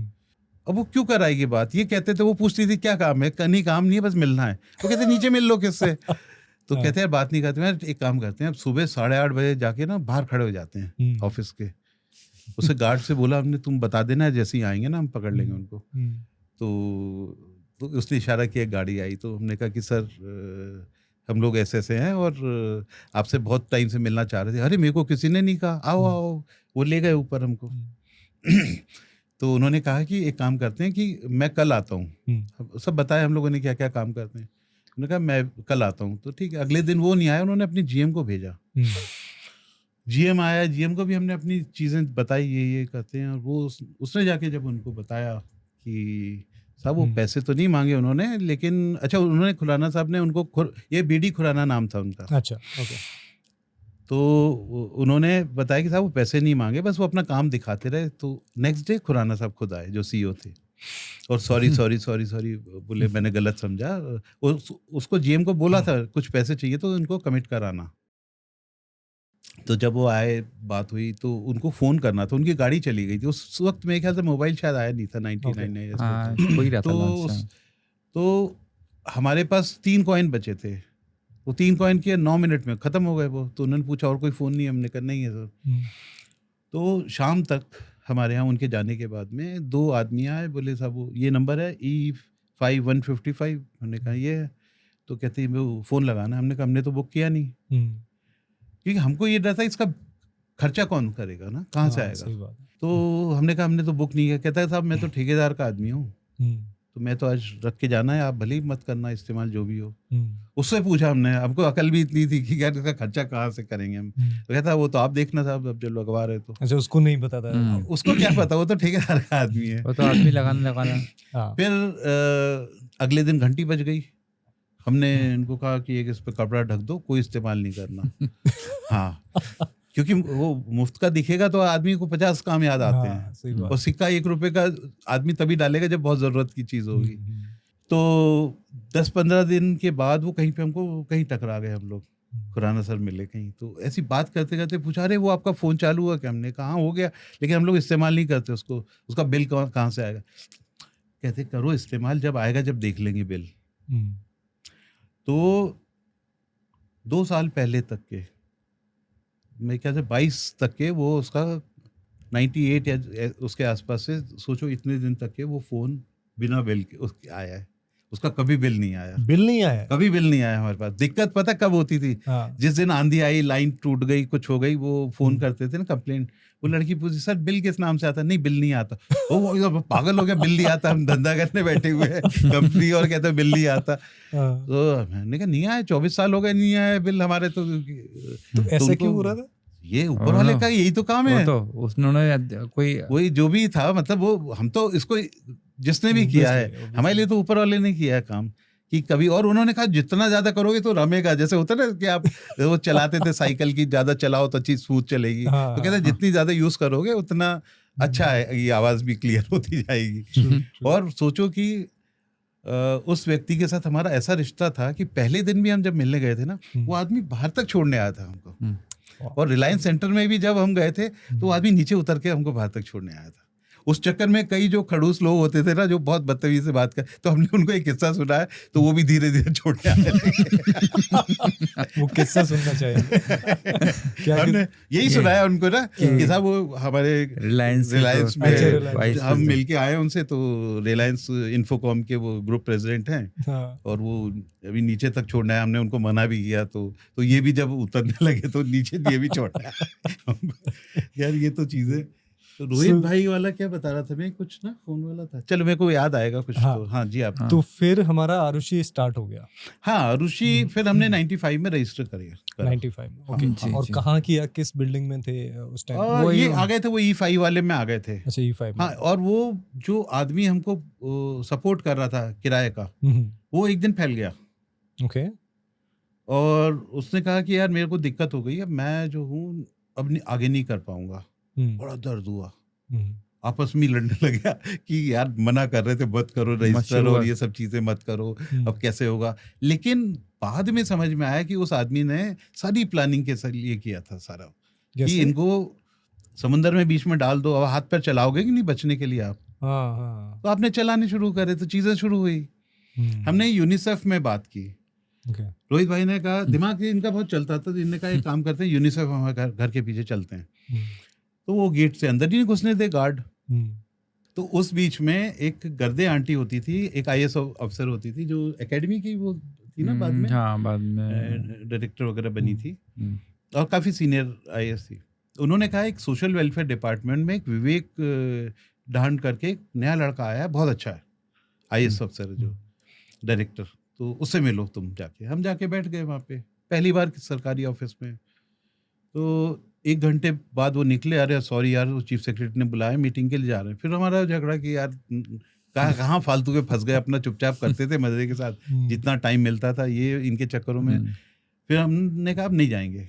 फिर 3-4 दिन बाद उनको फोन आया, यार पार्टनर सॉरी उस दिन के लिए आ जा सकते हो। तो हमने कहा यार सरकारी आदमी क्यों बुलाएगा, तो हमने कहा चलते यार, बुलाया तो जाना चाहिए। तो हम गए मिलने उनसे, तो पूछा क्या करते हो ये वो सब, तो बोले किसी दिन दिखाओगे। उस टाइम तो यहाँ पे शाम वाम की बात था कि हम लोग ना रैक पिकर्स वगैरह के साथ भी कर रहे थे। ओके। तो कहते कि मैंने कहा सर 1 आध दिन पहले बता देना जब भी जाना, क्यों आज नहीं जा सकते। उनको लगा ये पहले सेट वेट कर देंगे चीज़ें। तो मैंने कहा हाँ चलेंगे ना, बिल्कुल आज चल सकते हैं, कोई दिक्कत नहीं है। तो उन्होंने कहा गाड़ी लगाओ। मैंने कहा सर गाड़ी से नहीं जा सकते, स्कूटर है मेरे पास में, उससे चलना पड़ेगा। आप उस स्लम में जाएंगे तो पूरी चीज़ ही बदल जाएगी। उनको तो लगेगा कलेक्टर साहब आ गए, कलेक्टर साहब, क्योंकि कोई बत्ती वाली गाड़ी कलेक्टर ही होता है वहाँ। तो बोले ठीक है। उन्होंने उसको देखा, मेरे को देखा, वो भी ऐसी शर्ट पहने हुए, तो ठंड जनवरी का वो था। फिर बैठे स्कूटर पे, कहते यार 17 साल बाद बैठ रहा हूँ, थोड़ा धीरे चलाना। फिर वो जब वहाँ गए तो उनको उनके सम्मान में एक पत्थर दे दिया उनको बैठने के लिए। वो चट्टाने थी छोटी छोटी ऐसे, और बीच में टायर वायर जला दिया। फिर बीच में मैंने धीरे से पूछा, इशारा किया, सर चल। मैंने बताया कि मेरा दोस्त आया, यही बोलना पड़ेगा मुझे वहाँ, कि मेरा दोस्त आया मिलने के लिए। और ये पूछा दोस्त कहाँ रहता है आपका, तो बताया 4 मिले। अबे दगड़ू तू जाता है ना उधर पन्नी बिनना है, तो वो सारा बताया, पूरी बात हुई। फिर मैंने धीरे से, इसके बीच में बैठे थे ये पत्थर चट्टान, ये ना साईं बाबा मंदिर। हाँ, नहीं और पास लोग कौन बैठे हुए थे? नहीं वही बच्चे थे, जो बच्चे जो थे वो, मैं जाता था तो वो आ जाते, सब इकट्ठे हो जाते थे। अच्छा। हाँ, तो जाके हम लोग ऐसी गप्पे मारना, क्या हुआ दिन भर में, ये वो कुछ करके, कुछ ऐसा नहीं बताते कि कुछ सिखा रहे हैं कुछ। लेकिन हम लोग फिल्म भी देखने जाते थे। फिर एक बार कुछ बाढ़ कुछ आई थी, तो इन लोगों ने 252 रुपए दिग्विजय सिंह साहब को, CM थे, तो इकट्ठे करके दिए थे अपनी उससे, है ना। तो इनका ये था मकसद कि ये भी पहुंचे वहां तक के ना, चीजें बाहर निकलें। अरुषि भी आते थे कई बार ये लोग। तो उस वक्त की बता रहा हूँ मैं, क्या बोला था। हाँ, तो आगे बैठ गए। हाँ, तो फिर मैंने सर को इशारा किया, मैंने कहा चलें सर। कहते रुको अभी। फिर उन्होंने बोला मेरे को कि कल ऑफिस आओ। अगले दिन गए हम, तो कहते अच्छा, वो भी बहुत बदमाश टाइप के थे। वो पूछते थे क्यों न्यू मार्केट तो आना जाना होता है। मैंने हाँ सर न्यू मार्केट तो एक रोज चक्कर लग ही जाता है। तो कहते हैं मेरा ऑफिस पड़ता है रास्ते में, आ जाना। हमने कहा नहीं सर नहीं आएंगे, 1-1 घंटा आप बाहर बैठाओगे कोई नहीं। तो उन्होंने कहा एक काम को बुलाया, पीए को बुलाया, और जो गेट पे जो बेल बजाते हैं वो आता है। कहते ये लोग जब भी आएंगे, कितनी भी मीटिंग हो, इनको रोकना नहीं। ओके, हाँ, तो वो हमारा रिश्ता आज भी है उनके साथ में। ब्यूटीफुल। वो चीफ सेक्रेटरी छत्तीसगढ़ में रिटायर हुए, और उन्होंने बहुत सिखाई चीज़ें, बहुत सिखाई। मैं बहुत सरका हुआ था, थोड़ा ठीक हुआ, फिर बाकी मेरी लड़की आने के बाद कहते हैं, तो लोग कहते हैं कि मुस्कुराने लगा। हाँ। तो चीज़ें बहुत सारी, ये काम के साथ में बहुत सीखी चीज़ें हमने। लोग कहते हैं ना हम इनको सिखाने गए, सिखाने कुछ नहीं गए, आपकी के अंदर बदलाव आए हैं बहुत सारे। सही बात है। बल्कि बहुत सारे आते हैं आरुषि में, एकदम ऐसे टाइट होके, वो महंगी रेबन का चश्मा लगा के, और वो लगा के जूते शूज, कहते कि मैं सिखाने आया हूँ। तो हमने कहा ठीक है, तो आपने क्या किया है? मैं IIM अहमदाबाद से हूँ। ठीक है, भेज दिया एक ऑटिस्टिक बच्चों की क्लास में। 15 मिनट बाद वो पसीने से आ गया वापस। पढ़ाना ऐसे आसान नहीं है। तो बीच में 1-2 बच्चे थे जो डाउन सिंड्रोम भी थे, तो इसने मना किया, ये मत करो, वो मत करो। अब वो तुम कौन हो भैया तुम? सही बात है ना, तुम पहली बार क्लास में आ रहे हो। तो इसने कहा सर को बता देंगे। हाँ जाओ बता दो। कोई डरते हैं हमारे से, वो हमको अपने बराबर नहीं समझते हैं। हाँ। तो वो आया कि सर, तो मैंने कहा भैया सिखाने के लिए खुद भी सीखना पड़ता है। आप भले IIM अहमदाबाद से हो, लेकिन कहीं भी जा रहे हो, आपको अगर सिखाना है तो खुद भी सीखना पड़ेगा चीज़। ऐसा नहीं कि आप चालू हो जाओ, उनसे रिश्ता बनाना पड़ता है, टाइम देना पड़ता है उनके साथ में चीज़ें करने के लिए। रोहित भाई, आपसे क्वेश्चन है। अनिल भाई ने तो बता दिया कैसे दोस्ती कहाँ से स्टार्ट हुई, वॉक पे जाते थे। जी। आपने इंटरनली कब वेलकम कर दिया कि अनिल भाई हैं दोस्ती के लायक? हमेशा से कि आपने पहले जज किया था? नहीं, दोस्ती में हम इसका अनिल का जो ब्रदर था सुनील, वो तो साथ में था, और हम लोगों की खूब बातें भी होती थी। अनिल जो है, जब इन्होंने काम करना शुरू किया, तो कि यार रोहित भाई हम भी काम करते हैं, चलो यार अपन लोग मिलके करते हैं कुछ। अपन लोग मिलके क्या करते हैं, ये पकड़ के ले जाया करते, और रोहित भाई एक काम है, अपन को कहीं मिलने चलना है। तो पता लगा कि हमको स्लम में ले गए, कभी हमको बच्चों के साथ ले गए, कभी यहाँ ले गए। और मुझे था कि इतने बड़े बड़े लोग काम कर रहे हैं, कोई काम नहीं कर पा रहे, तो ये क्या करेंगे। तो वो एक और मुझे लगता था कि मजा नहीं आता यार, वो सिंसियरिटी काम में। कहीं कोई प्रोग्राम हो ना, तो ये उस टाइम बाल कटवाने भाग जाते थे, और विश्वास नहीं होता था कि मैं बच जाऊं इनसे। और मुझे था कि मुझे कोई काम में इन्वॉल्व होना नहीं है, क्योंकि जो इस तरह के काम होते हैं, इसमें बहुत सारे लोग आ तो जाते हैं, मगर काम अच्छा नहीं करते हैं, और फिर अल्टीमेटली मुझे लग रहा है नाम खराब होता है। बेसिकली पॉलिटिशियन नहीं, बहुत सारे लोग नीचे के लेवल पे पॉलिटिशियन, ऐसा उसमें लोग तो इसमें नहीं आते ज़्यादा, पर लोग आते हैं, पर वो काम अच्छा होता नहीं है। और फिर अल्टीमेटली वो जो एटीट्यूड लोगों का होता है कि अरे बेचारगी, कि अदलाओ भैया चलो कुछ खाना खिलवा दें, कहीं कुछ करवा दें, कहीं ऐसा करवा दें, तो पर तो फिर धीरे करके लगने लगा कि नहीं यार, हाँ ये काम ठीक कर रहे हैं। और फिर आई थिंक 4 साल लगे होंगे। और अनिल तो ऐसे चलो रोहित भाई अपन 5 मिनट होके आते हैं, बस ये कई बार कॉलेज से पकड़ ले मुझे, कई बार घर से शाम को ले जाएं मिलने के लिए किसी के पास में, और फिर लगा जेब में 25 पैसे कभी नहीं होते थे, लेकिन डर कभी नहीं लगता था कि नहीं है हमारे पास कुछ, हमारे पास बहुत कुछ है, ऐसा लगता है। आज भी खूब सारे काम कर लेते हैं, और पैसा बाद में सोचते हैं कि वो कहाँ से आएगा, शुरू कर देते हैं चीजें, और हो जाती हैं चीजें। सही बात है। हाँ। एक्चुअली आपका जो इंटेंशन दिख रहा है ना, कि भाई करते रहो, कैसे होगा ये नहीं पता है, बस करना है, तो वो अपने आप होने लगता है, वो दिख रहा है आप लोगों में। ब्यूटीफुल। तो आरुषि अभी क्या प्रेजेंटली हम कर रहे हैं आरुषि में? कभी ये लोग बात करते हैं ना कि इतने सारे लोग हो गए, कभी तो मतलब वो तब लगता है कि अच्छा इतना हो गया काम, इतना हो गया, इतनी चीजें हो गई। अभी पूरे मतलब ये आप सोचिए, हमारे बच्चे 2 साल पहले सिंगापुर जा रहे थे। अच्छा। 20 टिकट हमको हमारे एक वॉलेंटियर ने भेजी थी, और सिंगापुर एयरलाइंस की, ठीक है, और सारा इंतजाम था सिंगापुर में हम लोग का, बढ़िया एकदम बिल्कुल। क्यों गए थे बच्चे वहाँ पे? Education tour. हम लोग हर साल घुमाने बच्चों को ले जाते हैं अलग अलग जगह। सिंगापुर का तो सोच नहीं सकते। सिंगापुर की भूमिका पहले बनी, मैं बताता हूँ कि एक राम करके एक लड़का, ये मेरे ख्याल से 8-9 का था जब हमारे साथ जुड़ा। और ये बाद में यहाँ से IIT खड़गपुर चला गया और उसके बाद में इसने फिनलैंड में 2 साल नौकरी की और बाद में ये IIM कैलकाटा से पढ़ाई की। क्या बात है। तो भोपाल अरुषि का इनॉग्रेशन था नेक्स्ट डे। तो होता है ना उस दिन पहले अपने घर में अगर गृह प्रवेश है तो हम लोग सफाई वफाई करते हैं, तो राम भी आया हुआ था, तो सब झाड़ू वाड़ू पोछा लगा रहे थे। तो जब शाम हुई तो एक लेडी हमारे गेट पे खड़ी थी, साउथ इंडियन लेडी, और मैंने देखा कि कौन है। मैं जाके पूछा तो उसके ना 2 आंसू थे आँख में। तो मैंने कहा आपको किससे मिलना है? कहते वो लड़के को देख रहे हो? तो मैंने कहा राम है। कहते वो मेरा लड़का है। और बोले घर में पानी भी नहीं पीता, हाथ से उठा के या पोछा लगा रहा है, तो मेरे को लग रहा है वो बड़ा हो गया वो। मैंने कहा आंटी घर पे तो हम भी नहीं करते, आज भी नहीं करते, आज भी कहते हैं कि पानी ला के दो। क्या एज थी उस बच्चे की उस टाइम? उस टाइम तो वो अपना कर लिया था, उसने पढ़ाई कर लिया था। हाँ वो कर लिया था। तो हाँ 21-22 भी नहीं होगा शायद, छोटा होगा। और वो किसी चीज में चैलेंज था? नहीं नॉर्मल है। अब तो वो गूगल में था। ओके। तो गूगल में जब वो वहाँ गया क्या सिंगापुर, उसकी मेरी बेटी से बड़ी दोस्ती है। मेरी बेटी को भी मल्टीपल डिसेबिलिटी है। ओके। तो उससे बड़ी दोस्ती है, उससे बहुत बात होती रहती। और एक दिन ये तय हुआ कि वो सिंगापुर जाएगी और उसने मेरे को बोला कि पापा पासपोर्ट बनाना है। ये मेरे को कोई कहानी नहीं पता, इनकी आपस में चल रही। मैंने कहा पासपोर्ट बना लेंगे, 18 साल की होगी ना तब बना लेंगे, बार बार नहीं बनवाते हैं। कहते नहीं मुझे सिंगापुर जाना है। तो मैंने किसके साथ जाओगी? कहते सामान आप ले जाओगे, भैया ने कहा है सामान पापा उठा के लाएंगे, प्लानिंग तू करेगी।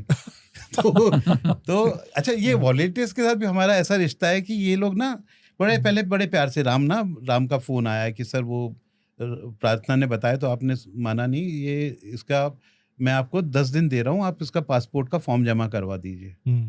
बस 10 दिन दे रहा हूँ। और रोज ना अगले दिन क्वेश्चन मार्क आ जाता था, सर हुआ क्या।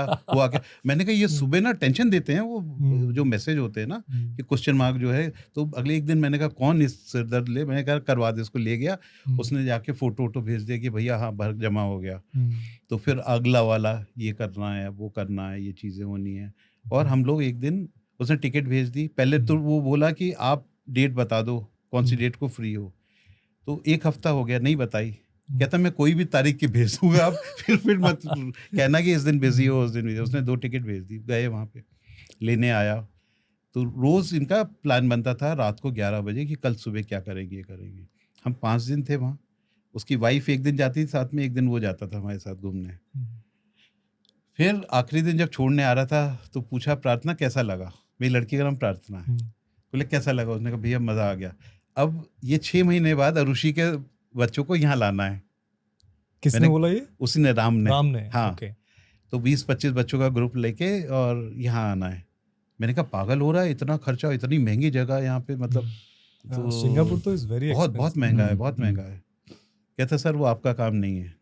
मतलब ये हमारे रिश्ते वो इनके साथ, सर वो आपका काम नहीं, आप अपना काम करो, आपको जो बोला ये प्रार्थना करेगी बच्चों के पासपोर्ट बनवाने का और ये सारी चीज़ें, और लिस्ट मेरे को भेजना, ये सारी चीज़ वो करेगी। और हमारा सब कुछ तय हो गया। एक लड़की पायलट है जो सिंगापुर एयरलाइंस में थी, उसने अपनी कंपनी में बात की तो 20 टिकट्स उन्होंने भेज दी हमको। और उन्होंने कितनी विंडो सीट चाहिए वो दे देंगे, खाने में क्या क्या चाहिए आपको, एयरपोर्ट पे क्या जरूरत है, हर चीज सिंगापुर एयरलाइंस। मतलब ये ऊपर वाला ही करता है ये चीजें, और वॉलेंटियर्स की ताकत है ये। हमने किसी से आज तक पैसा नहीं मांगा, लेकिन आपके पीछे लोग खड़े हुए हैं।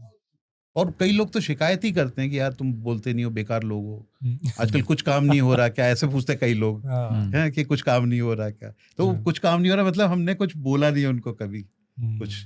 ये बहुत, तो हमको लगता है कि चीजें जब हो रही हैं तो जरूरत नहीं है। डेट तय हो गई बस जाने की, डेट तय हो गई। उसके 22 मार्च थी या फरवरी, जब कोविड 2 दिन बाद कोविड 22 मार्च था मेरे ख्याल से। हाँ, तो वो लॉकडाउन लग गया था। लॉकडाउन लग गया और पूरा सब गड़बड़ हो गया वो। अच्छा, बच्चे नहीं जा पाए? बच्चे नहीं जा पाए। लेकिन आप पूरे टाइम आओ, और उसी में उस टाइम ना कोई भी आता था, कोई भी नया कोई भी आता, सिंगापुर वो जा रहे हैं, सिंगापुर जा रहे हैं। फिर वो जाके लड़की बताती थी कि वहाँ पासपोर्ट ऑफिस गई थी, थोड़ा सा तुतला के और उसको हकला के कि वो दीदी ने कहा स्माइल, तो स्माइल दी उसने और फोटो खींचा, ये वो सब करके उसने पूरा बताया सिंगापुर जा रहे हैं हम लोग। तो लोगों को लगता पागल है, जो लोग घर से बाहर नहीं निकले कभी जिनके घर में पासपोर्ट का मतलब नहीं पता, वो लोग जा रहे थे सारे बच्चे। लेकिन हम लोग इनको हर साल बाहर एक लंबा घुमाते हैं, कभी केरल जा रहे हैं, कभी दार्जिलिंग हुआ है, कभी पूरे सारे बच्चे सिक्किम, सारे नहीं, एक 25, 26, 27 का ग्रुप लेके हम लोग एक बार में, क्योंकि वो उनको ले जाना संभालना, मतलब ये वो बच्चे हैं जिनके घर वाले कभी विदिशा तक नहीं ले गए हैं। हाँ, सही बात है ना।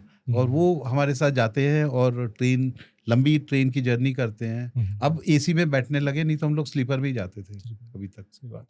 अच्छा, इसमें अनिल भाई एक चीज, जैसे आरुषि एक स्कूल भी है के हॉस्टल है? नहीं, हॉस्टल नहीं है, स्कूल भी नहीं है, ये एक रिहेबिलिटेशन सेंटर है। Okay. ये कह सकते हैं हम लोग। आप ये पूछ रहे थे कि आरुषि में अब क्या क्या हो रहा है। हाँ, तो बेसिकली आरुषि में एक यूं कहिए कि एक एबिलिटी डेवलपमेंट सेंटर की तरह हमने उसको डेवलप किया है। ओके। और under one roof we have lots of facilities. Physiotherapy होती है, स्पीच थेरेपी, जो बच्चे सुन नहीं पाते उनके लिए और बोल नहीं पाते और उनको हियरिंग एड लगती है, तो जितना उनका रेसिडुअल हियरिंग पावर होता है उसके बाद, ठीक है। हम लोग किताबों को एक्सेसिबल फॉर्मेट में डेवलप करते हैं, रिकॉर्डिंग भी करते हैं, और आजकल टेक्स्ट टू स्पीच सॉफ्टवेयर आ गया तो उसके थ्रू उसको बच्चे सुन सकते हैं। तो हम उसको किताबों को टाइप करके और ई टेक्स्ट में कन्वर्ट कर देते हैं, तो बच्चे उनको सुन पाए किताबों को। इस तरह से फिर बाकी मॉन्टेसरी वाले बच्चे, छोटे बच्चे जो आते हैं, उनके साथ हम लोग का काम होता है। ऑटिस्टिक बच्चे बहुत हैं अभी आजकल, आप देख रहे हो कि ये जो लॉकडाउन हुआ और उसके बाद जो हम लोग ये 1-1 साल के बच्चे को जो फोन पकड़ा देते हैं, बच्चा उसी दुनिया में चला जाता है। और ये भी इतना खतरनाक हो रहा है, ऑटिस्ट इतने बच्चे हमारे आजकल 80% बच्चे हमारे ऑटिस्टिक बच्चे आ रहे हैं। इसके अलावा आरुषि की है, तो आरुषि के अंदर मगर क्या है कि सबसे बड़ा प्रॉब्लम क्या है कि लोगों में अवेयरनेस नहीं है कि अगर कोई डिसेबल्ड बच्चा है तो उसके लिए या व्यक्ति है तो उसके लिए क्या करना। तो हम लोग फिर अलग अलग जगहों पे जाते हैं। हम लोग टीचर्स के साथ काम करते हैं, कम्युनिटी के साथ काम करते हैं, गवर्नमेंट ऑफिशियल्स के साथ उनको अवेयरनेस जनरेट करते हैं कि अगर कोई पर्सन विद डिसेबिलिटी मिले तो क्या करना, कैसे करना, क्या क्या उसकी क्षमताएं हैं और क्या क्या दिक्कतें उनको फेस करती हैं। क्या होता है कि बहुत सारे जो बैरियर्स होते हैं वो सिस्टमिक होते हैं। मान लीजिए अगर बच्चा स्कूल नहीं जा पा रहा, इसका मतलब ये नहीं कि बच्चा नहीं जा पा रहा, क्योंकि वहाँ पे रैंप नहीं है इसलिए नहीं जा पा रहा है। तो अगर एक रैंप बन जाए तो बच्चा स्कूल चला जाए, या एक टॉयलेट वहाँ पे हो तो लड़कियों को दिक्कत ना जाए 5-6 घंटे स्कूल रहने में, या बच्चों को दिक्कत ना जाए, डिसेबल्ड फ्रेंडली टॉयलेट हो तो ये छोटी छोटी बातें अगर हो जाए तो। अच्छा, और हमारे तो जैसे जरा सी उंगली में जरा सा कुछ हो जाता है तो हम रोते रहते हैं, ऊपर वाले को कहते हैं साहब ये क्या कर दिया, या दांत में दर्द हो गया। जो हमारे बच्चे हैं, ना वो सुन पा रहा है, ना देख पा रहा, ना चल पा रहा है, उसके बाद भी जिंदगी से शिकायत नहीं करता कभी वो। अच्छा, खुश रहता है। कभी आप उसके चेहरे पे या कुछ जैसे पूछते हैं, कई लोग आते हैं, बहुत सारे बेवकूफ टाइप के भी लोग आते हैं कि क्यों तुमको क्या दिक्कत है, वो साबुत रहा है बिल्कुल, है ना। तो वो पूछते हैं कहीं कि क्यों तुमको क्या दिक्कत है, नहीं कोई दिक्कत नहीं, कौन बोला दिक्कत। अच्छा, ऐसे पूछते भी हैं? हाँ, बहुत वैरायटी है, बहुत वैरायटी। अरे आपको छोड़ो उसको, कि हमारे साथ लोगों को बड़ी तकलीफ थी कि एक साहब आए तो उन्होंने पूछा, यार ये मुद्गल कैसे काम कर लेते हो तुम सब। तो मैंने कहा हमारा वो पैटर्न बड़ा स्ट्रांग है। बोले अच्छा, बहुत बड़ा आदमी है। मैंने कहा बहुत बड़ा आदमी है, क्या नाम है। मैंने कहा है भगवान है। तो बोले अच्छा मिस्टर भगवान क्या करते हैं। ये रीजनल कॉलेज के ही थे, बड़े प्रोफेसर थे। अच्छा। तो कहते हैं कि मिस्टर भगवान क्या करते हैं। मैंने कहा सब करते हैं, उनका बहुत अच्छा तगड़ा कारोबार है। मैंने कहा हाँ। तो वो पहले ना वो मेरे को या रोहित भाई के नाम से चिट्ठी आती थी। नेक्स्ट जो चिट्ठी आई टू मिस्टर भगवान पैटर्न आरुषि, ऐसे करके उन्होंने चिट्ठी भेजी। तो उनको लगा इनसे क्या बात करना है, तो फटीचर टाइप लोग हैं, डायरेक्ट उससे बात करते हैं टू मच। तो हम लोग तो हर चीज को नॉर्मल उसमें ही लेते हैं, तो है पैटर्न हमारा है स्ट्रॉन्ग। क्या है कि हम लोग और वो चीजें वही करवाता है जो वो होनी चाहिए। कई बार हमारे भी दिमाग में आता है कि ये हम जैसे होता है ना कि अगर 50 पैसे की जरूरत है तो अब सोचो ना कि 55 पैसे हो जाए तो अगले उसमें काम नहीं, इसका सवाल ही नहीं 85 होता। होंगे। तो नहीं होगा। अच्छा, जितनी होता जरूरत है ये- वही होती है। अच्छा, सही होता बात। क्या है कि हम लोगों को तो बहुत सारे रोज जाते हैं, अलग अलग तरह के हम लोगों को इंस्टेंसेस, लोगों के एटीट्यूड्स या लोगों का या लैक ऑफ अवेयरनेस उसके, और तो हम लोग सब चीज़ों को मज़े में लेते हैं। हम गुस्सा नहीं होते। गुस्सा नहीं होते। अब मैं भी टाइम के साथ में अब ये हम उसका मजा लेते हैं, जो भी है ना हम उसको सुनाते हैं फिर किससे कि हमको एक मिले साहब, ये ऐसा हुआ। एक साहब मिले एक बार कि स्टेट बैंक ऑफ इंडिया के चेयरमैन का विजिट था, अरुषि भी आना था। तो उन्होंने पूछा कि अनिल कौन स्वागत करेगा? मैंने कहा कोई भी बच्चा करेगा। नहीं यार, चेयरमैन आ रहे हैं, कोई सीजीएम नहीं है, तो उनके लेवल का चाहिए कोई।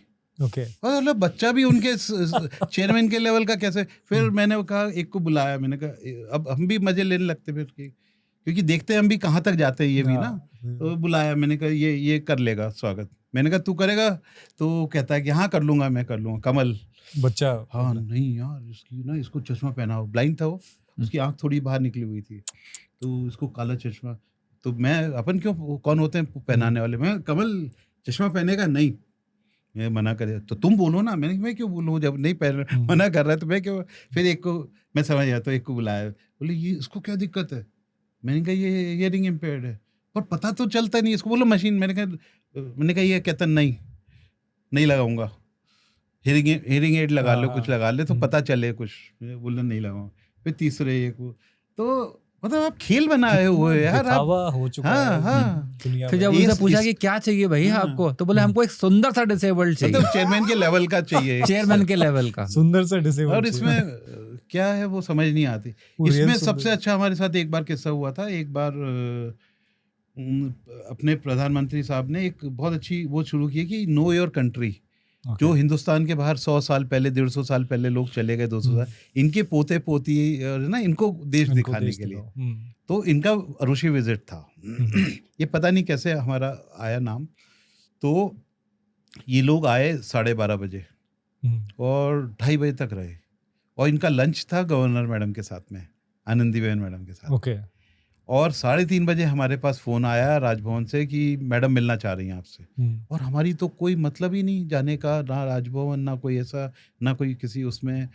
तो हमने सब लोग बोले यार क्या हो गया, क्यों बुलाया है, क्या? उनसे पूछा कि भैया क्यों बुलाया है? बोले हमको नहीं पता, उन्होंने बुलाया है। हम गए वहाँ पे, तो कहती कि चाय बुलवाई पहले। कहती कि मालूम है मुझे आज 1 घंटा लंच के लिए इंतज़ार करना पड़ा। और जब हमने पूछा उससे लड़की से कि तो कहती क्या था ऐसा वहाँ पे? कहते मैडम जाके देखो तो समझ में आएगा। दूसरे से पूछा तो वो कहती आप जाके देखिए तो समझ में आएगा, हम बता नहीं सकते वहाँ क्या था जो। तो कहती मुझे आना है, और मुझे गवर्नर वाला फील नहीं आना चाहिए वहाँ। मैंने बिल्कुल नहीं आएगा मैडम। बस वो बोलते बोलते रुक गया मैं कि वहाँ तो प्रेसिडेंट भी आ जाए तो भी नहीं आएगा, क्योंकि वो बच्चों के लिए सब बराबर है वहाँ। और इतना सही सीन था। पहला बच्चे को तो आप क्या होता है, जबरदस्ती पकड़ के वो चीफ गेस्ट को दिलवा देते। दूसरी वाली जो थी कीर्ति, हमारी एक अच्छी मोटी तगड़ी पहलवान है और डाउन सिंड्रोम, वो कहती कि नहीं इनको नहीं दूंगी। वो पीछे एडीसी बॉस बांटता, मूछ वाला कैप, पुलिस की कैप लगी थी। वो कहती, और एक गवर्नर मैडम का तो चेहरा ऐसा खिल गया और वो डर गया एकदम कि मतलब मेरी तो नौकरी चली आएगी मतलब। तो वो कहती ले लो, यही सबसे ओरिजिनल बच्चे हैं यहाँ, इनको फर्क नहीं पड़ता किसी। लव है जो उनको अच्छा लगता है वो करते हैं वो ना, आप वो नहीं कर सकते चीजें। बट ये बहुत अच्छी बात है कि आप कोई प्रेशर नहीं डालते हो, नहीं ये करना है और उस नहीं। तो तरीके से। हमको भी उनके साथ रह के हमको भी किसी से डर नहीं लगता। हम भी कहीं भी, हम प्रेसिडेंट ऑफ इंडिया से भी जाते हैं तो ऐसी बात करते हैं। उनका भी किस्सा है, एक बार हम लोग का बड़ा अच्छा रिश्ता था कलाम साहब से। अच्छा। तो एक बार हम लोग जा रहे थे, तब मोबाइल 16 रुपए मिनट इनकमिंग आउटगोइंग होता था। हाँ, तो मैंने अच्छा, मैं रोहित भाई से पूछा कर लूँ यार फोन में? तो रोहित भाई ने कहा पागल हो, प्रेसिडेंट ऑफ इंडिया है, ऐसा थोड़ी कि फालतू की तुम भोपाल में किससे मिलने जा रहे हो, तुम्हारे लिए फ्री बैठा हुआ है और ये वो। मैंने कहा रोहित भाई दिल्ली आए हुए हैं, 1 मिनट में पता चल जाए। बोले उसने होल्ड पे छोड़ दिया तो क्या करोगे? मैंने कहा देखते हैं। तो हमने मैसेज छोड़ा और ये बोला कि हम यहाँ पे हैं, सर से मिलना होगा। उन्होंने कहा नहीं अभी कुछ फॉरेन डिग्नेटरीज आए हुए हैं तो मुश्किल होगा, ऐसे करके बोले मैं फिर भी नाम बता दूंगा आपका, उनके सेक्रेटरी के सेक्रेटरी को। तो शाम को हम लोग किसी के यहाँ बैठे हुए थे, ये आईने नहीं वहाँ थे हम, ओखला के इधर कहीं शायद ना, तो फ़ोन आया। अच्छा उस टाइम कहाँ फ़ोन आएगा, कौन करेगा, तो इन्हीं के यहाँ से था फ़ोन। तो कहते हैं आप कहाँ हैं, तो मैंने कहा कि अब एक दो चीज़ें पता थी, वहाँ दिल्ली हाट है INA मार्केट के पास, वो राष्ट्रपति भवन से पास है। मैंने कहा अगर ये कह दिया तो कहेंगे यार ठीक है रहने दो। तो मैंने कहा INA मार्केट में, बोले आप जल्दी आ जाइए, एची ने याद किया आपको। एची बोलते ना अपन प्रेसिडेंट ऑफ इंडिया। तो हम गए वहाँ पे, हमारे पासेस वगैरह बने हुए थे पहले से। तो पहुँचे तो वहाँ पे 40-50 लोग उनके, कोई उनका छोटा सा एक फंक्शन था, शायद प्रेसिडेंट के बहुत क्लोज कोई आए हुए थे, वो लोग थे। तो और प्रेसिडेंट के पास में ना, ये वाले प्रेसिडेंट थे, तो इनके पास क्या होता था, आपको नहीं मिलने जाना पड़ता था, कोई माइक नहीं संभालता, सब कुछ खुद ही कर लेते थे वो। और आते थे वहां से आए और एक एक से मिलते हुए आए, तो एकदम से हम लोग दिखाई दिए, तो उन्होंने ऐसे रास्ता काटा, इधर आए, ऐसे एक हाथ पकड़ा, एक हाथ ऐसे पकड़ा, कब आए, ऐसे हुआ, ये वो। तो हमने कहा सर ऐसे ही हम आ गए, तो हमने ट्राई किया कि शायद फ्री होंगे। तो फिर बात करते करते उन्होंने प्लेट उठा ली, अच्छा, खाने की प्लेट लगा के और इनके हाथ में पकड़ाई, और एक पूछा उन्होंने, उसमें एक जगह थी, एक वड़ा या ढोकला, अच्छा, तो क्या लेंगे, तो फिर खुद ही कहते नहीं साउथ इंडियन थे, बोले बड़ा कंपलसरी है यहाँ पे। तो उन्होंने ढोकला छोड़ के बड़ा रख दिया उसमें और लाके इनको दिया। अब इनको लगा कि मैं प्लेट दे रहा हूँ इनको, अरे बाद में लेंगे ना अनिल, बाद में लेंगे। अच्छा वहाँ तो लात भी नहीं मार सकते नीचे से कि खड़े हुए हैं।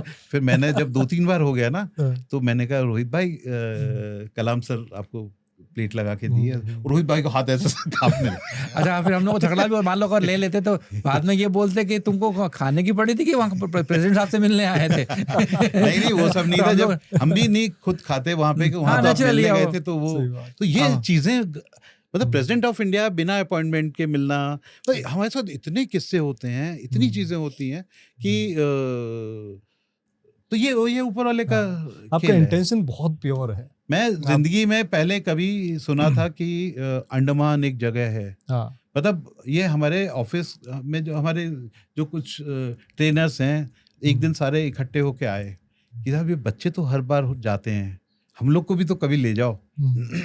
और जब अच्छा रहती चवन ही नहीं, लेकिन उनको ऐसे निकाल दिया कि चलो हिंदुस्तान का नक्शा निकालो, हाथ रख दो कहाँ जाना है।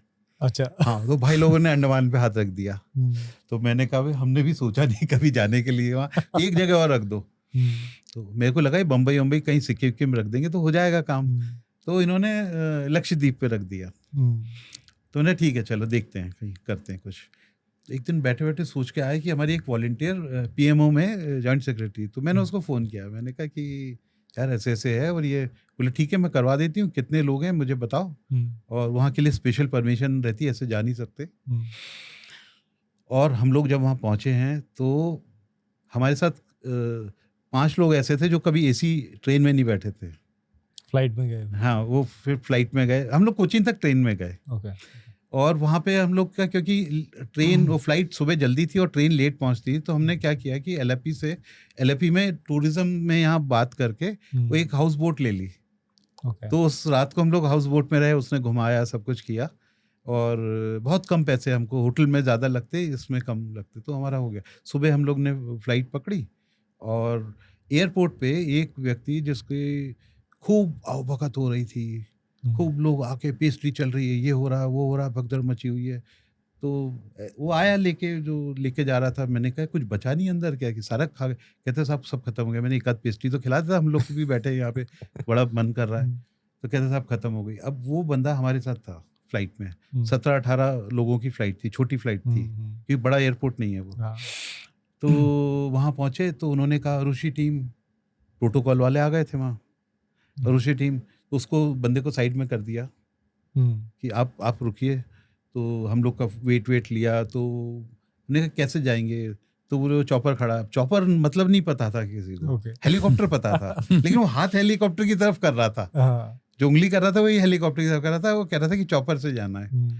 तो वो आया मेरे पास, कहते कि सर आप कौन से बैच से हैं। उसको लगा कोई ये आर्मी वगैरह नहीं है, कोई IAS वाला होगा या कोई ऐसा वाला बैच वाला होगा। तो मैंने नहीं, हमारे यहाँ तो बैच नहीं चलता है, तो उसने बोला कि सर आप कह देंगे एक सीट खाली है इसमें, क्योंकि हमारा ना वो जो लड़का था फोटोग्राफर जीशान जिसका मैं बता रहा हूँ, वो उस दिन नेपाल में अर्थक्वेक आया था, ओके तो वो वहाँ चला गया था तो हमारे यहाँ एक सीट खाली थी हमारे उसमें हेलीकॉप्टर में। ओके तो कहते ये अगर बोल देंगे तो, लेकिन उनके वहाँ एक कोई कलेक्टर वहाँ एक डिस्ट्रिक्ट के वो दिल्ली से आए थे, तो हमने कहा नहीं उनको दे दो आप तो जगह, बोले प्रोटोकॉल से, तो उनको उसको फिर नाव से भेजा।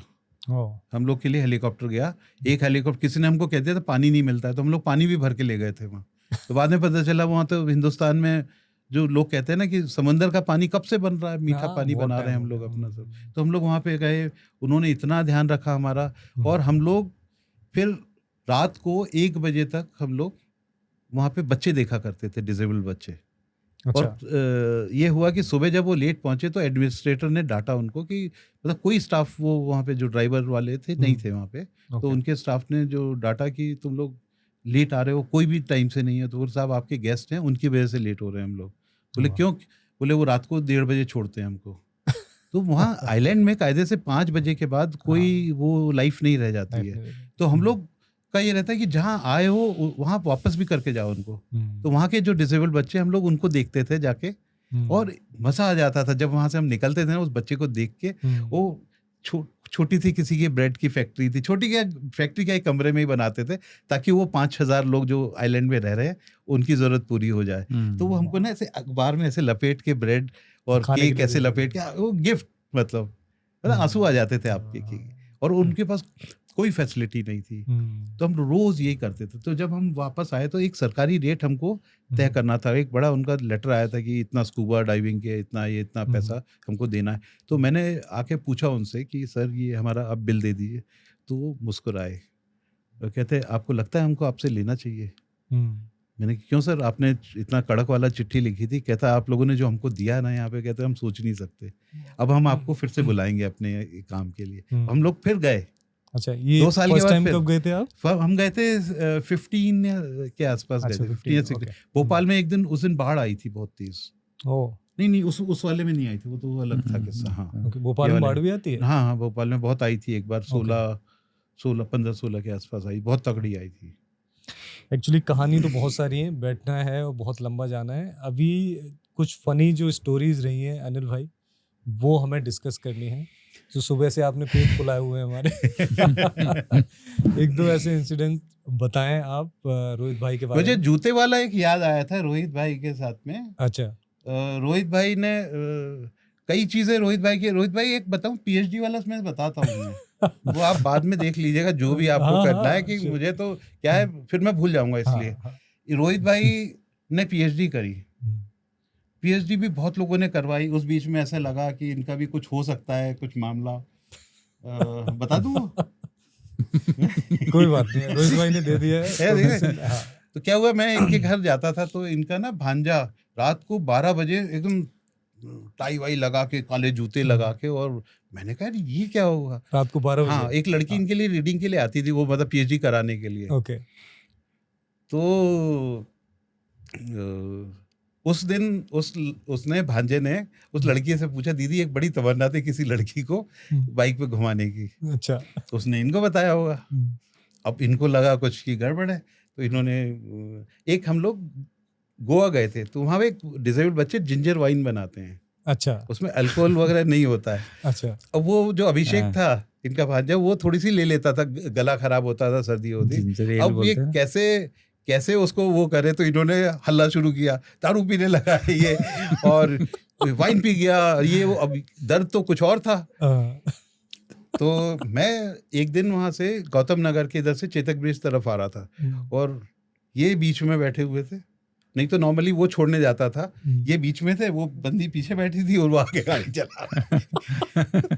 अब जो है, अब ये उसको डांट तो पड़ी गई थी कि शराब पीता है तू। अब जिंजर वाइन थी, बताओ उसको क्या शराब थी। तो और ये बीच में बैठ के जाने लगे। तो वो सुबह आया, बोला मामा जरा साइड में आना। मामा ऐसा तो नहीं जहाँ मैं लगा हूँ आप भी वही लग गए। उसने इनसे हाँ, इनसे पूछा तो इन्होंने बताया मेरे को। अच्छा, हम लोग की ये है कि हम लोग की सारी चीजें हम लोग शेयर करते हैं तो हम लोग हंस लेते हैं। आपने रोहित भाई क्या बोला उस टाइम पे उससे? अब हम तो एकदम से आई ये वाज तो नॉट ये चौंके हुए थे, हालांकि चौंके हुए, हमारा हाँ। कुछ माहौल बन रहा है, ये हालांकि आगे ये बीच में बीच में गड़बड़। आके गड़बड़ कर रहा है। फिर एक बार ये से दूसरी चीज है, हाँ, उसका उसी का किस्सा आगे, जब पीएचडी हुई इनकी तो मैं सीधे उस पे आता हूँ कि जब एक ये मेरे को ना एक टाइटन के शोरूम में बहुत ले जाते थे। अच्छा वहां तक जाता था, मैं अपनी बाइक पर खड़ा रहता था, और या कई बार नीचे भी वहां तक के गए, और ये कुछ पूछते थे कि भैया वो आ गया क्या, इतना ही पूछते थे। तो मैंने भी नहीं पूछा क्या आ गया। साल भर हो गया, 4-5 चक्कर लग गए हमारे। फिर इनकी पीएचडी जब हो गई तो इनका ये था कि वो होता है ना, गाइड को मिठाई हाँ देना होता है और गिफ्ट भी देना होता है। तो गए ये शाहपुरा पे इन्होंने सर्वे किया पूरी दुकान का कि कौन सी ऐसी मिठाई जो सस्ती भी हो, फूली भी हो और भरी भरी दिखे डब्बे में। अच्छा तो मैंने ऐसे ही कहा, मैंने कहा रोहित भाई, जिस आदमी ने आपको इतना, क्योंकि गाइड सुनते आ रहे थे कि बहुत तंग करते हैं, पीएचडी होती है तो Obviously, हाँ। ये खराब है, वो गलत है, ये गलत है। तो मैंने इनसे कहा कि जिस आदमी ने इतना तंग किया उसको तो आप ये गिफ्ट ये दे रहे हो, मिठाई भर भर के, और ये, और हमारे लिए कुछ नहीं। तो क्या खाओगे क्या तुम? तो हमने कहा और क्या खाएंगे। और भैया सुनो पैक तो नहीं कर दी? तो बोले हाँ पैक नहीं की है। बोले एक काम करो, इसमें से 250 ग्राम निकाल लो। डब्बा वही रखना 1 किलो का, ताकि सामने वाले को ये रहे कि 1 किलो का डब्बा हाँ, है। डब्बा 1 किलो का ही दिया है, बता कौन तोल के देखेगा। और मेरे को भी खुश कर दिया 1 किलो में, और उसको भी खुश कर दिया। और वो घड़ी का किस्सा क्या था, एक के साथ एक फ्री आने वाली थी स्कीम में, अच्छा जो इनको बीबी उसको को भी। गिफ्ट करनी थी, और उसको एक गाइड को दे दी उन्होंने। तो उसी ये से। क्या गुजरात का ये गुज्जू वो- हैं ये। हाँ वो कनेक्शन हाँ। तो रोहित भाई के पास इतने आइडियाज रहते। जूता लेने गए भाई साहब, नहीं जूता मेरे को दिलवाना था। मैंने कहा रोहित भाई यार कभी जूते उते दिलवा दो। बोले चलो चलते हैं। अब जूता लेने के लिए इन्होंने भी अपने भी पहन के देखे, या कुछ था ऐसी था ना, हाँ, ऐसी कुछ था। तो इन्होंने पहने जूते, 2 कोल्ड ड्रिंक पी चुके थे, समझ लो, मतलब 1-1.5 घंटा हो गया था। वो बीच में आ जाता है ना कोल्ड ड्रिंक लेके कि आजकल दुकान में हाँ, कि शायद खरीद ले welcome अब। करने के लिए, हाँ, जब पहली बार घुसे हम लोग तो वो बंदा मुस्कुराया और कहता कि साहब आज तो कुछ ले जाना आप। मैंने क्यों लेते नहीं क्या? बोले नहीं साहब 8-10 बार आ चुके हैं लेकिन लेते नहीं है। मैंने कहा लेने आए, मेरे को दिलवाने आए हैं। बोला अच्छा ठीक है। रोहित भाई ने अपने जूते वूते इनने भी अपने टांग लिए, और कहते हैं उसके पास काउंटर पे आके कि भाई साहब एक काम कर रहे हैं कि थोड़े ठीक लग रहे हैं, हम एक काम करते हैं 2-3 दिन इसको ले जाते हैं तो चल बल के देख लेते हैं और पसंद नहीं आए तो वापस कर जाएंगे। कहता भाई साहब अगर सीढ़ी उतर गए ना तो मैं वापस नहीं लूंगा। मतलब कौन से जूते, हाँ Obviously, कौन नहीं? ऐसे देता है कि जूते आप अपने। तो रोहित भाई के साथ हमारे बहुत किस्से हैं। एक रसगुल्ले वाला कोई किस्सा था मिठाई का? मिठाई का, रसगुल्ले वाला वो इनके साथ नहीं था। एक हमारा दोस्त है वो इंडियन आर्मी में था, मेजर वो, और किसी टेररिस्ट को उसने मारा श्रीनगर में। उसने मरते मरते ग्रेनेड फेंका उसके ऊपर। ओके तो गोपाल मित्रा, मेजर गोपाल मित्रा, सिलीगुड़ी। तो इसकी आंख चली गई दोनों, 150 स्टिचेस आए पूरे। तो ये बड़ा वो था कि उसको फिर फौज ने एक आदमी दे दिया कि अर्दली की वो उसका इलाज हुआ शंकर नेत्रालय में। तो वो शंकर नेत्रालय में फाइनल जब सब सूख हो गए उसके टाके वाके सब, और आंख दे दी उसको कि एक बॉक्स दिया कि आप आंख अपनी सेट कर लो कि कौन सी लूज तो नहीं है कोई, आई। तो एक घूम आओ कहीं। तो वो लेके गए घूमने। तो उसने जो था अर्दली था, उसने बोला कि साहब बंगाली मिठाई की दुकान है। तो ये तो मित्रा बंगाली, तो बोले कि चलो रसगुल्ला खा के आते हैं। और बहुत मस्त लड़का, मतलब आप मिल लोगे ना, कभी आएगा तो आपको मिलवाएंगे। अभी यूएन हेडक्वार्टर्स में है वो। अच्छा हाँ, न्यूयॉर्क में बैठता है आजकल, डिसेबिलिटी का वो है, देखता है वो। तो गए, वो बता रहा था कि देखो साहब ये रसगुल्ला, वो क्या आंख ना डप से जाके उसमें बॉल में गिर गई इतनी बड़ी रसगुल्ले हाँ, वाला। रसगुल्ले में गिर गई। हाँ। तो वो दुकान वाला दिखा रहा था अलग अलग लोगों को। फिर आया वो, जब सब तो गए तो हाँ साहब क्या चाहिए? उसने कहा आँख। तो उसको लगा ये डिप्रेशन में है थोड़ा। उसने कहा कोई नहीं, आप शंकर नेत्रालय आ गए तो आप यार सब ठीक हो जाते हैं, भगवान सबका भला करेगा। सबका भला कर देता है, हो जाता है। बताओ क्या चाहिए? बोले आँख। तो उसने अदली को फिर बोला कि यार उसने कहा देखो साहब आँख गिर रही है, देखो तैर रही है। उसने देखा मर गए। वो 10-15 किलो रसगुल्ले थे और फिर उठा के ले गया। तो जब लाया धो के, सुनो उसको मत बेचना अभी। कहता जा यार दिमाग मत खराब। तो ऐसे ही एक और था, ये गोपाल भाई ने ही बताया था, उनका एक दोस्त था कि शाम हो गई थी, कहीं बेंगलोर में कहीं शहर से थोड़ा सा दूर एरिया था, वो कहीं जा रहा था अकेला। तो 2 कोई पीछे लग गए, तो उसको लगा ये लूटपाट कर सकते हैं। अब समझ नहीं आया कि क्या करें। तो कहता कि थोड़ा सा पास आए, लगा कि माहौल होने वाला, और कहता उसने अपनी आंख ऐसे निकाली और कहता भस्म कर दूंगा आप पलट के। वो ऐसे भागे पलट के। अच्छा, ये बहुत अजीब चीजें हैं कि लोग ना कभी इनसे बात नहीं करते। हाँ। वो हमसे पूछते हैं ये क्या करते हैं, इनका नाम क्या है। हाँ। अरे सीधे बात करो ना। अरे फिर पूछेंगे कैसे बात करें, मुंह से बात करो, बाकी कैसे करते हैं बात ना। और फिर करेंगे तो फिर क्या होगा कि आपसे नॉर्मल उसको, अच्छा आपका क्या नाम है भाई साहब, आपका क्या नाम है, हाँ। ऐसे हिला देंगे एक पूरा कि अलग- बहरा भी अलग होगा direction, ये, है ना। हाँ। सुनने में भी दिक्कत है। तो हम लोग इस पे ये भी नाराज नहीं होते, हम भी नाराज नहीं होते। इनको मैंने एक बार नाराज देखा है, सुना दूं रोहित भाई? इनका वो जो कमरा था जो जिसमें अच्छा। रीडिंग करते थे, उस हाँ। कमरे में जो हम उसका भी क्या वो हम भी है? 6-7 साल नहीं जा पाए थे उसमें। बहुत मन करता था, लेकिन इसको बंद रखते थे ये लोग। अच्छा। एक दिन मैं इनके घर गया तो नॉर्मली इनको कभी मैंने गुस्से में नहीं देखा। उस दिन ये बड़े गुस्से में, वो हिंदुस्तानी उस पे बैठते ना जैसे उस स्टाइल में, ये घंटों बैठ सकते हैं ऐसे जमीन पे वैसे। अच्छा। हाँ। जो वैसे पालती मार के बैठते नहीं हैं। नहीं, तो वो 2 नंबर जाते हैं हिंदुस्तानी स्टाइल में, अच्छा, जैसे बैठते हैं ना, ये हाँ। वैसे घंटों बैठ सकते हैं ऐसे ना। हाँ। और कुछ नहीं, मैं बैठे देख रहे यूं यूं यूं करके, हमारे कागज गुम कर दिए। तो मैंने इनके एक बड़ा सा बेंच देखा। ओके। तो मैंने कहा भाभी, इनकी भाभी थी, वो कागज ढूंढ रही थी। सब शहीद नहीं हुए थे ना सब शायद? हाँ, सब शहीद नहीं हुए थे। हाँ। तो हाँ, तभी भाभी कर रही होगी। हाँ। तो मैंने कहा भाभी ये बेंच कहाँ से आ गया? तो कहती भैया तो शुरू से है। और हमने तो कभी नहीं देखा इस इतने बड़े बेंच को। फिर ये 2-3 बार कुड़कुड़ा हुआ, कागज गुम हो गए। आपको भाभी नहीं करना चाहिए, बड़े अच्छे थे। मैंने कहा यार ये हिसाब लगाया मैंने कि ये बेंच कभी इतना बड़ा नहीं देखा। मेरी तो दिमाग बेंच पे अटक गया। फिर मैंने देखा अगर वहाँ 2 थोड़े से बैग रख दें और यहाँ थोड़ी किताबें रख दें, तो जो भी लीडर आएगा तो सट के ही बैठना पड़ेगा उसको। और मैंने कहा भाभी आप जाओ, समझ में आ गया इनका जो है ये, आप क्योंकि आपने सब कचरा हटा दिया यहाँ से, अब दूर बैठना पड़ेगा। सामने वाले को भी पता चल गया अभी तो बेंच इतना बड़ा है। तो कहते हैं अरे घर के मामले में हस्तक्षेप मत किया करो, और ये वो, तुम जाओ, तुम्हारे दिमाग में एक ही चीज घूमती रहती है।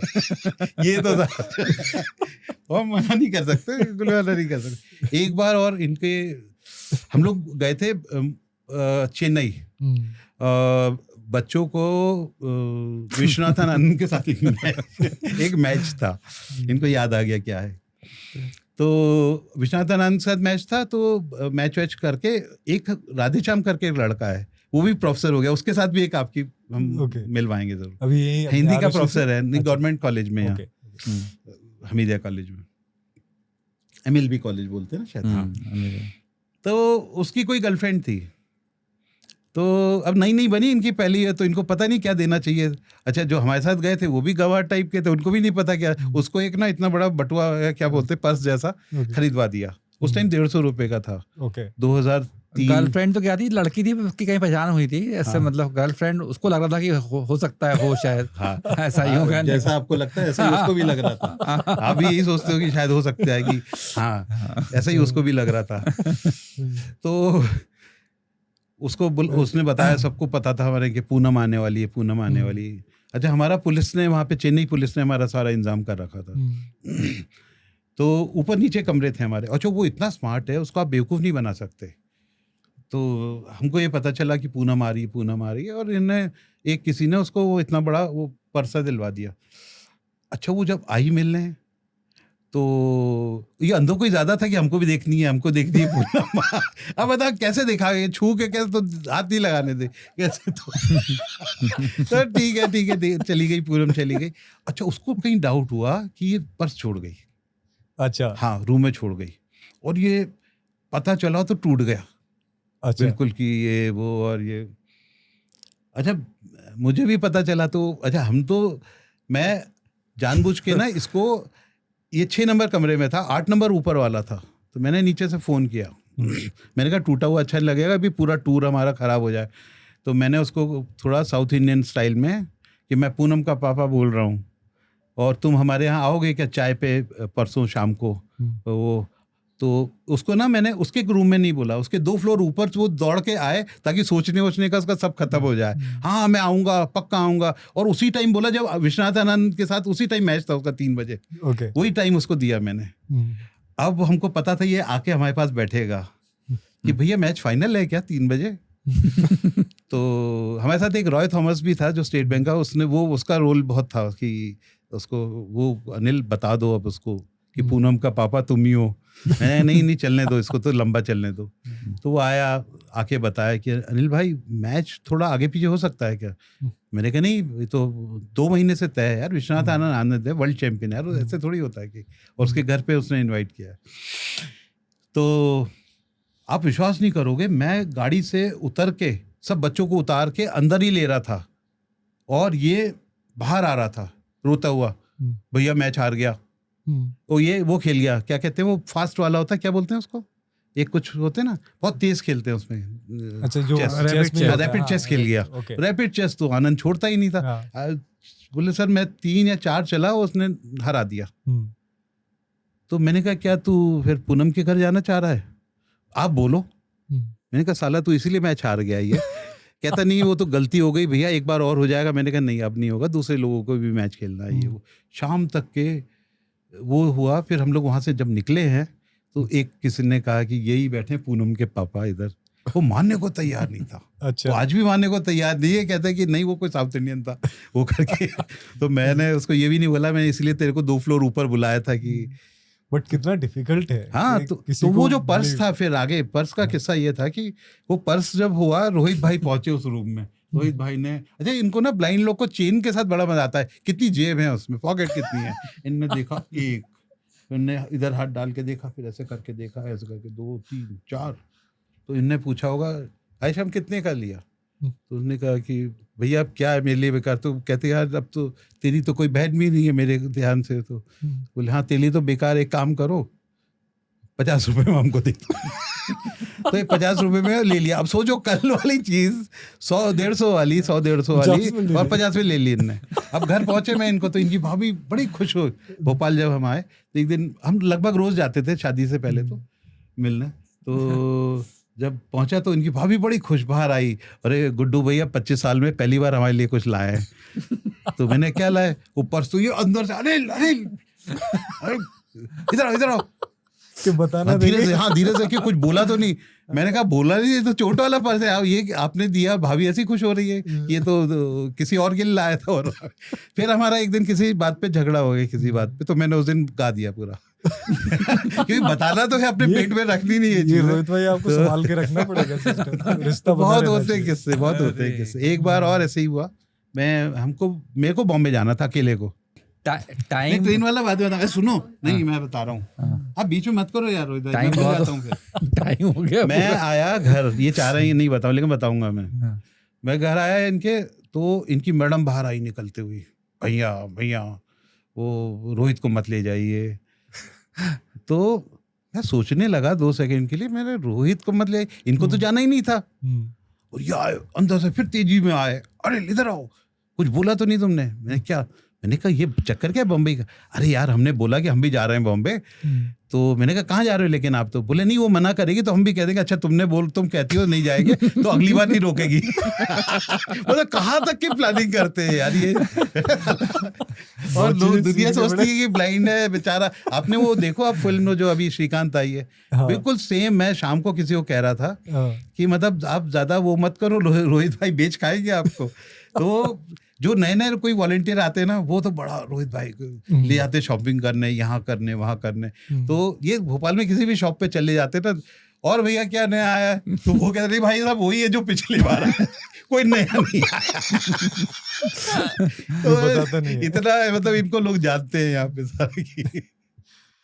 एक बार क्या हुआ कि हम लोग लबासना गए थे, वो मसूरी में इनके IAS लोग की अकेडमी में ट्रेनिंग के लिए। तो हम वहाँ से वापस आ रहे थे, तो एयर होस्टेस ने हवाई जहाज में बोलना शुरू किया देहरादून एयरपोर्ट पे कि आपकी सीट के नीचे लाइफ जैकेट है, और ये इन्होंने निकाल ली। अरे मैं कुछ कर रहा था। अब क्या होता है कि हम साथ में रहते हैं, लेकिन जरूरी नहीं कि ये जो करें हम हर चीज देखें, हर चीज है ना। अब नहीं ध्यान दे रहा, आप अपना कुछ कर रहे।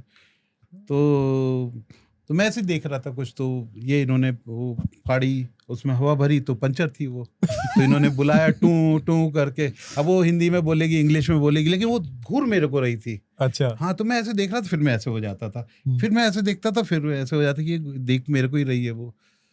फिर मैंने ऐसे ध्यान दिया तो इन्होंने फाड़ वाड़ के ना लाइफ जैकेट का पन्नी जो होती है उसको फाड़ के, और वो कहते ये, अरे मैंने कहा भी वो पहले पूरा बोलेगी फिर आएगी। वो आई मेरी तरफ घूर के देखती, बोलती कि थोड़ी आवाज़ तेज थी नॉर्मल से, कहती ये आपने क्यों फाड़ दिया।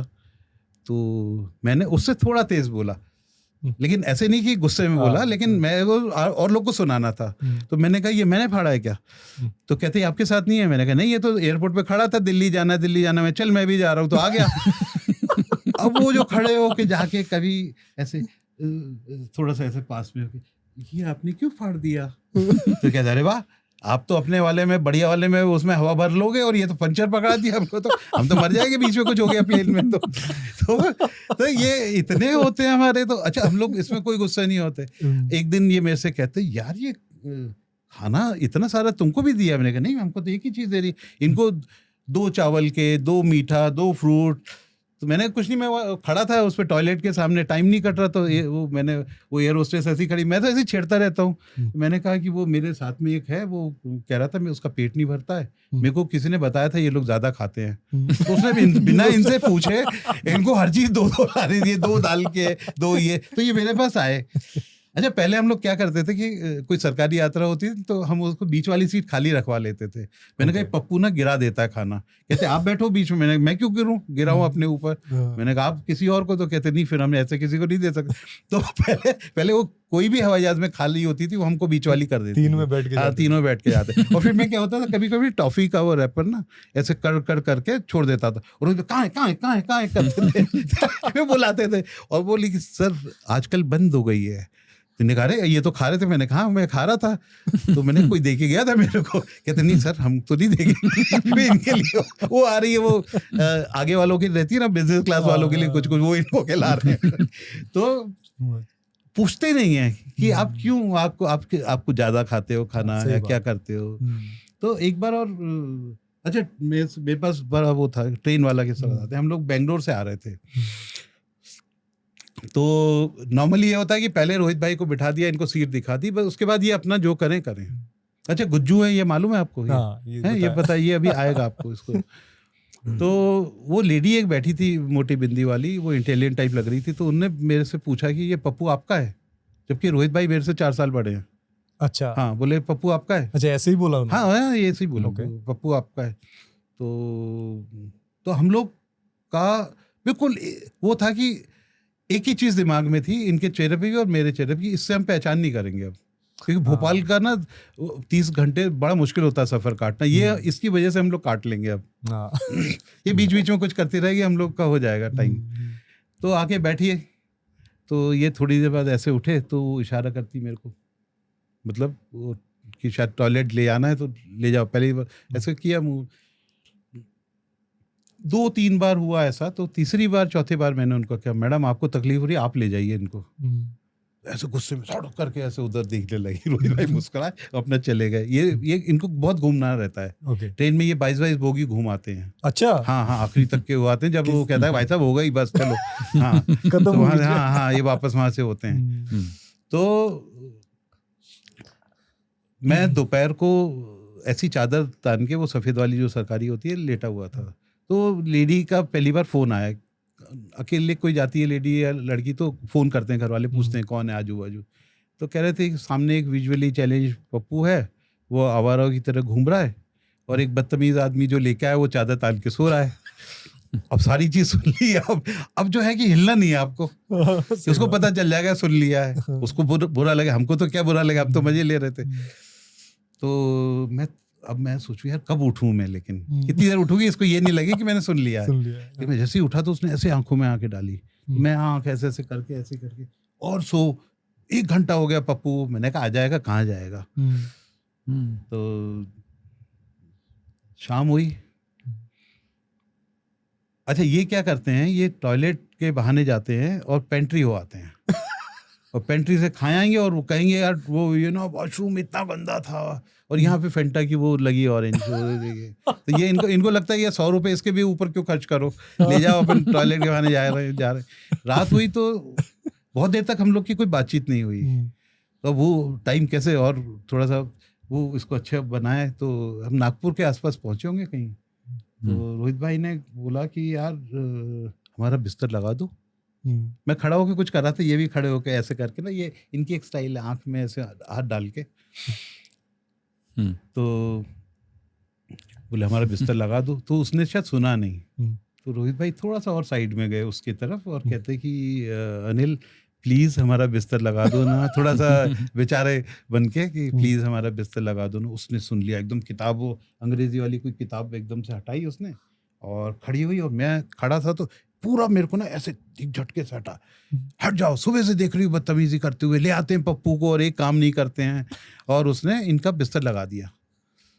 ये आए धीरे से, उसने नीचे का बिस्तर लगा दिया इनका, ये आए धीरे से, क्यों तुम्हारा भी लगवा दूं? और मेरे को तो वो ट्रेन से धक्का दे देती उसके बस में होती तो। हाँ, तो उसने इन्हें खड़े हुए, ये अच्छा बदमाशी कूट कूट के भरी हुई है कि करना ही है। वो देखा ऐसे, अरे ये आपने कहाँ लगा दिया मैडम? तो सर मैंने नीचे लगाया। नहीं, मैं तो ऊपर ही सोता हूँ। ये हमने लवासना में भी उनको बोला होगा, ये मेरा कैसा लगवाएंगे, मेरे को तो फेंक देगी ट्रेन से, दरवाजे पे धक्का देके। लगवा दिया? हाँ लगाया दरवाजा, उसने पूरा बिस्तर लगाया और मैं नीचे सोया और उसको इतना दर्द हो रहा था कि मतलब साला बिस्तर लगाया और ये सो रहा। तो हमारा ये कहने का है कि आप देखो वो आ रहा है, अपने आप काम कर रहा है, क्यों उसको कर रहे हो आप? सही बात है ना, वो टॉयलेट जा रहा है तो जाने दो उसको, वो ट्रेंड है वो। आप पूछो तो पप्पू, सब पप्पू नहीं होते हैं। अरे 60 साल का दिख रहा है 50 साल का तुमको यार, अब 50 साल का पप्पू कहाँ से हो गया? एक्सपीरियंस लोगों को लगता ही नहीं। कई हमारे यहाँ आते हैं तो छोटा बच्चा दिख, अरे इतना छोटा ब्लाई, अरे यही बनेगा। मैंने कहा ये गुड्डू इतना बड़ा जो होगा। लोगों की है। हाँ, और हम लोग तो इतना मजा करते, कई लोग गुस्सा हो जाते हैं। क्यों गुस्सा हो रहे हो यार? ये आपके लिए ट्रेनिंग का मसाला दे रहा है आपको वो। ये चीज मैं कहना चाहूंगा, आपकी सीरियसली तारीफ है कि जो इतनी सीरियस चीज है ना उसको फन बना दिया है, और फन होना ही चाहिए। जब ऑलरेडी जिंदगी में दुख किसी आप डिप्रेशन में आ जाओगे। आप अगर अरुषि में आके अगर आप स्माइल नहीं कर सकते तो आप क्या यार, कोई जाने का फायदा भी बच्चा कोई जाते हैं ना, एक लेडी कब से आने का कह रही 6 महीने से कि सर ये काम करना है, ये करना है, वो करना है। वो फर्स्ट फ्लोर नहीं चढ़ पाई हमारे, रोने लगी। और मतलब वो बिल्कुल वो हो गई। मैंने सब बच्चों ने पूछा मेरे से कि क्या है, मैं पागल है, मैं क्या बोलूंगा यार, तुमको देख के रो रही है, क्यों रो रही है? मैंने उसको जबकि कहा था तो कुछ मत सोच के आओ, अरुषि आ रहे हो खाली दिमाग से आओ। या स्कूल में के भी बच्चे आते हैं ना, तो टीचर बाहर से भेजता है कि सवाल नहीं पूछना कुछ। अरे भैया सवाल नहीं पूछोगे तो बच्चे के फंडे क्लियर कैसे होंगे? और बच्चों को हमने इतना तैयार कर दिया है। ये जो पागल वर्ड एक हमारे यहाँ कीर्ति है, वो पागल शब्द से इतनी घबराती थी ना, पागल नहीं, कोई पागल नहीं, इतना इजी हो गया है उसको पूछो ना कि ये पागल है कि नहीं, कौन पागल है, सिर्फ मेरे को पागल बोलती है, छर पागल है। तो ये वर्ड को हमको इतना हल्का करना है यार, नॉर्मलाइज करना है कि लगना ही नहीं चाहिए कुछ अलग है। तो हमारे बच्चों को कभी ना डर लगता है ना वो उनको किसी चीज से बुरा लगता है। हम बच्चों से हमेशा कहते हैं कि जो सवाल पूछना पूछ सकते हो। जैसे कई पूछते हैं, डरते डरते पूछेंगे कि सपने आते हैं क्या, सुनते हैं क्या, तो मैंने पूछो ना यार अच्छे से। सपने मतलब ऑडियो में आते हैं, ऑडियो में आते हैं। जिसने कुछ नहीं देखा उसका ऑडियो आता है, और जिसने देखा है वो अपना कुछ किसी को बना लेते हैं कि ये शायद इस तरह के दिखता होगा या दिखती होगी, उस तरह से कर लेते हैं। तो बेसिकली इतना सीरियस जगह ना फन ही होनी चाहिए। आप दोनों ने बड़े अच्छे से फन बना दिया है। किसी दिन बहुत जल्दी हम लोग भी आके वहाँ फन करना चाहते हैं, बच्चों के साथ खेलना चाहते हैं। बहुत बहुत धन्यवाद जो आप लोग कर रहे हो, वो हर किसी के बस का होता नहीं है। I really admire. नहीं मुझे लगता है आपके साथ बहुत सारी बातें हो गई, बहुत मजा आया, बहुत सारी चीजें। हाँ, पता नहीं रात निकल जाए, अभी तो मुझे लग रहा है पूरी रात हो जाएगी, इतनी बातें हैं। लेकिन अपन इसका सेकंड जो भाग है ना, किसी दिन बैठ के आरुषि में करेंगे। हाँ, ये रोहित भाई अब घर जाएंगे, उसका जो वो असर होगा उसके बाद अपन दूसरी चीजें उस तरह से शुरू करेंगे। क्या वो पड़ेगा पॉडकास्ट के बाद। बहुत बहुत Thank- धन्यवाद आप thank- दोनों का। you सीरियसली very आप much. लोगों ने टाइम निकाला, आप टाइम निकाल के आए। बहुत बहुत धन्यवाद। नहीं, आपको धन्यवाद कि आपने हम लोगों को बुलाया, मजा आ गया। Thank you.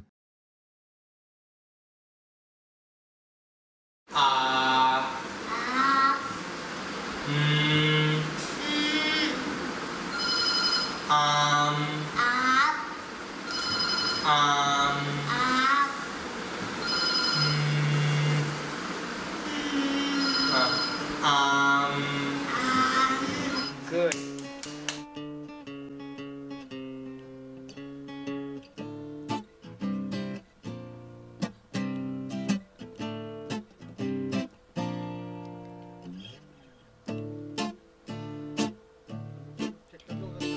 Oh ho ho, oh ho ho, oh ho ho, oh ho ho, oh ho ho, oh ho ho, आसमान खोलो। Oh ho ho, oh ho ho, oh ho ho, oh ho ho, oh ho ho, oh ho ho, आसमान खोलो, एक और आसमान है। इस जहाँ के पार एक और भी जहान है। आसमान खोलो, एक और आसमान है। इस जहाँ के पार एक और भी जहान है।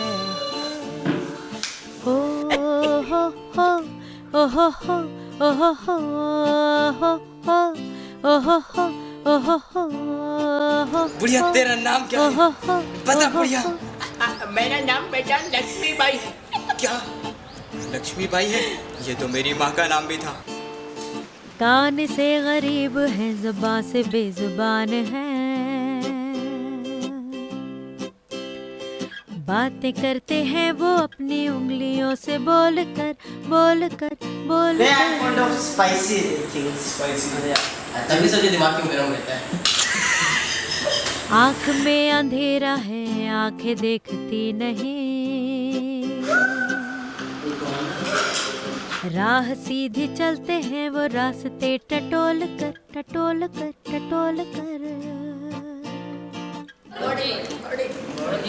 एक छड़ी निशान है, आरुषि निशान है। ओ हो हो, ओ हो हो, ओ हो हो, ओ हो ओहो हो, ओहो हो, एक छड़ी निशानी है, आरुषि निशान है। इस जहाँ के पार एक और भी जहान है।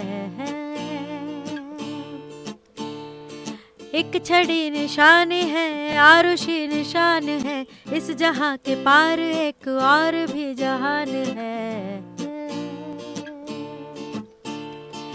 आसमान खोलो, एक और आसमान है। इस जहाँ के पार एक और भी जहान है। ओ हो हो, ओ हो हो, ओ हो हो, ओ हो हो, ओ हो हो, आसमान खोलो। ओ हो हो, ओ हो हो, ओ हो हो, आसमान खोलो जी, खोलो जी, खोलो। ओ हो हो, ओ हो हो, ओ हो हो, आसमान खोलो एक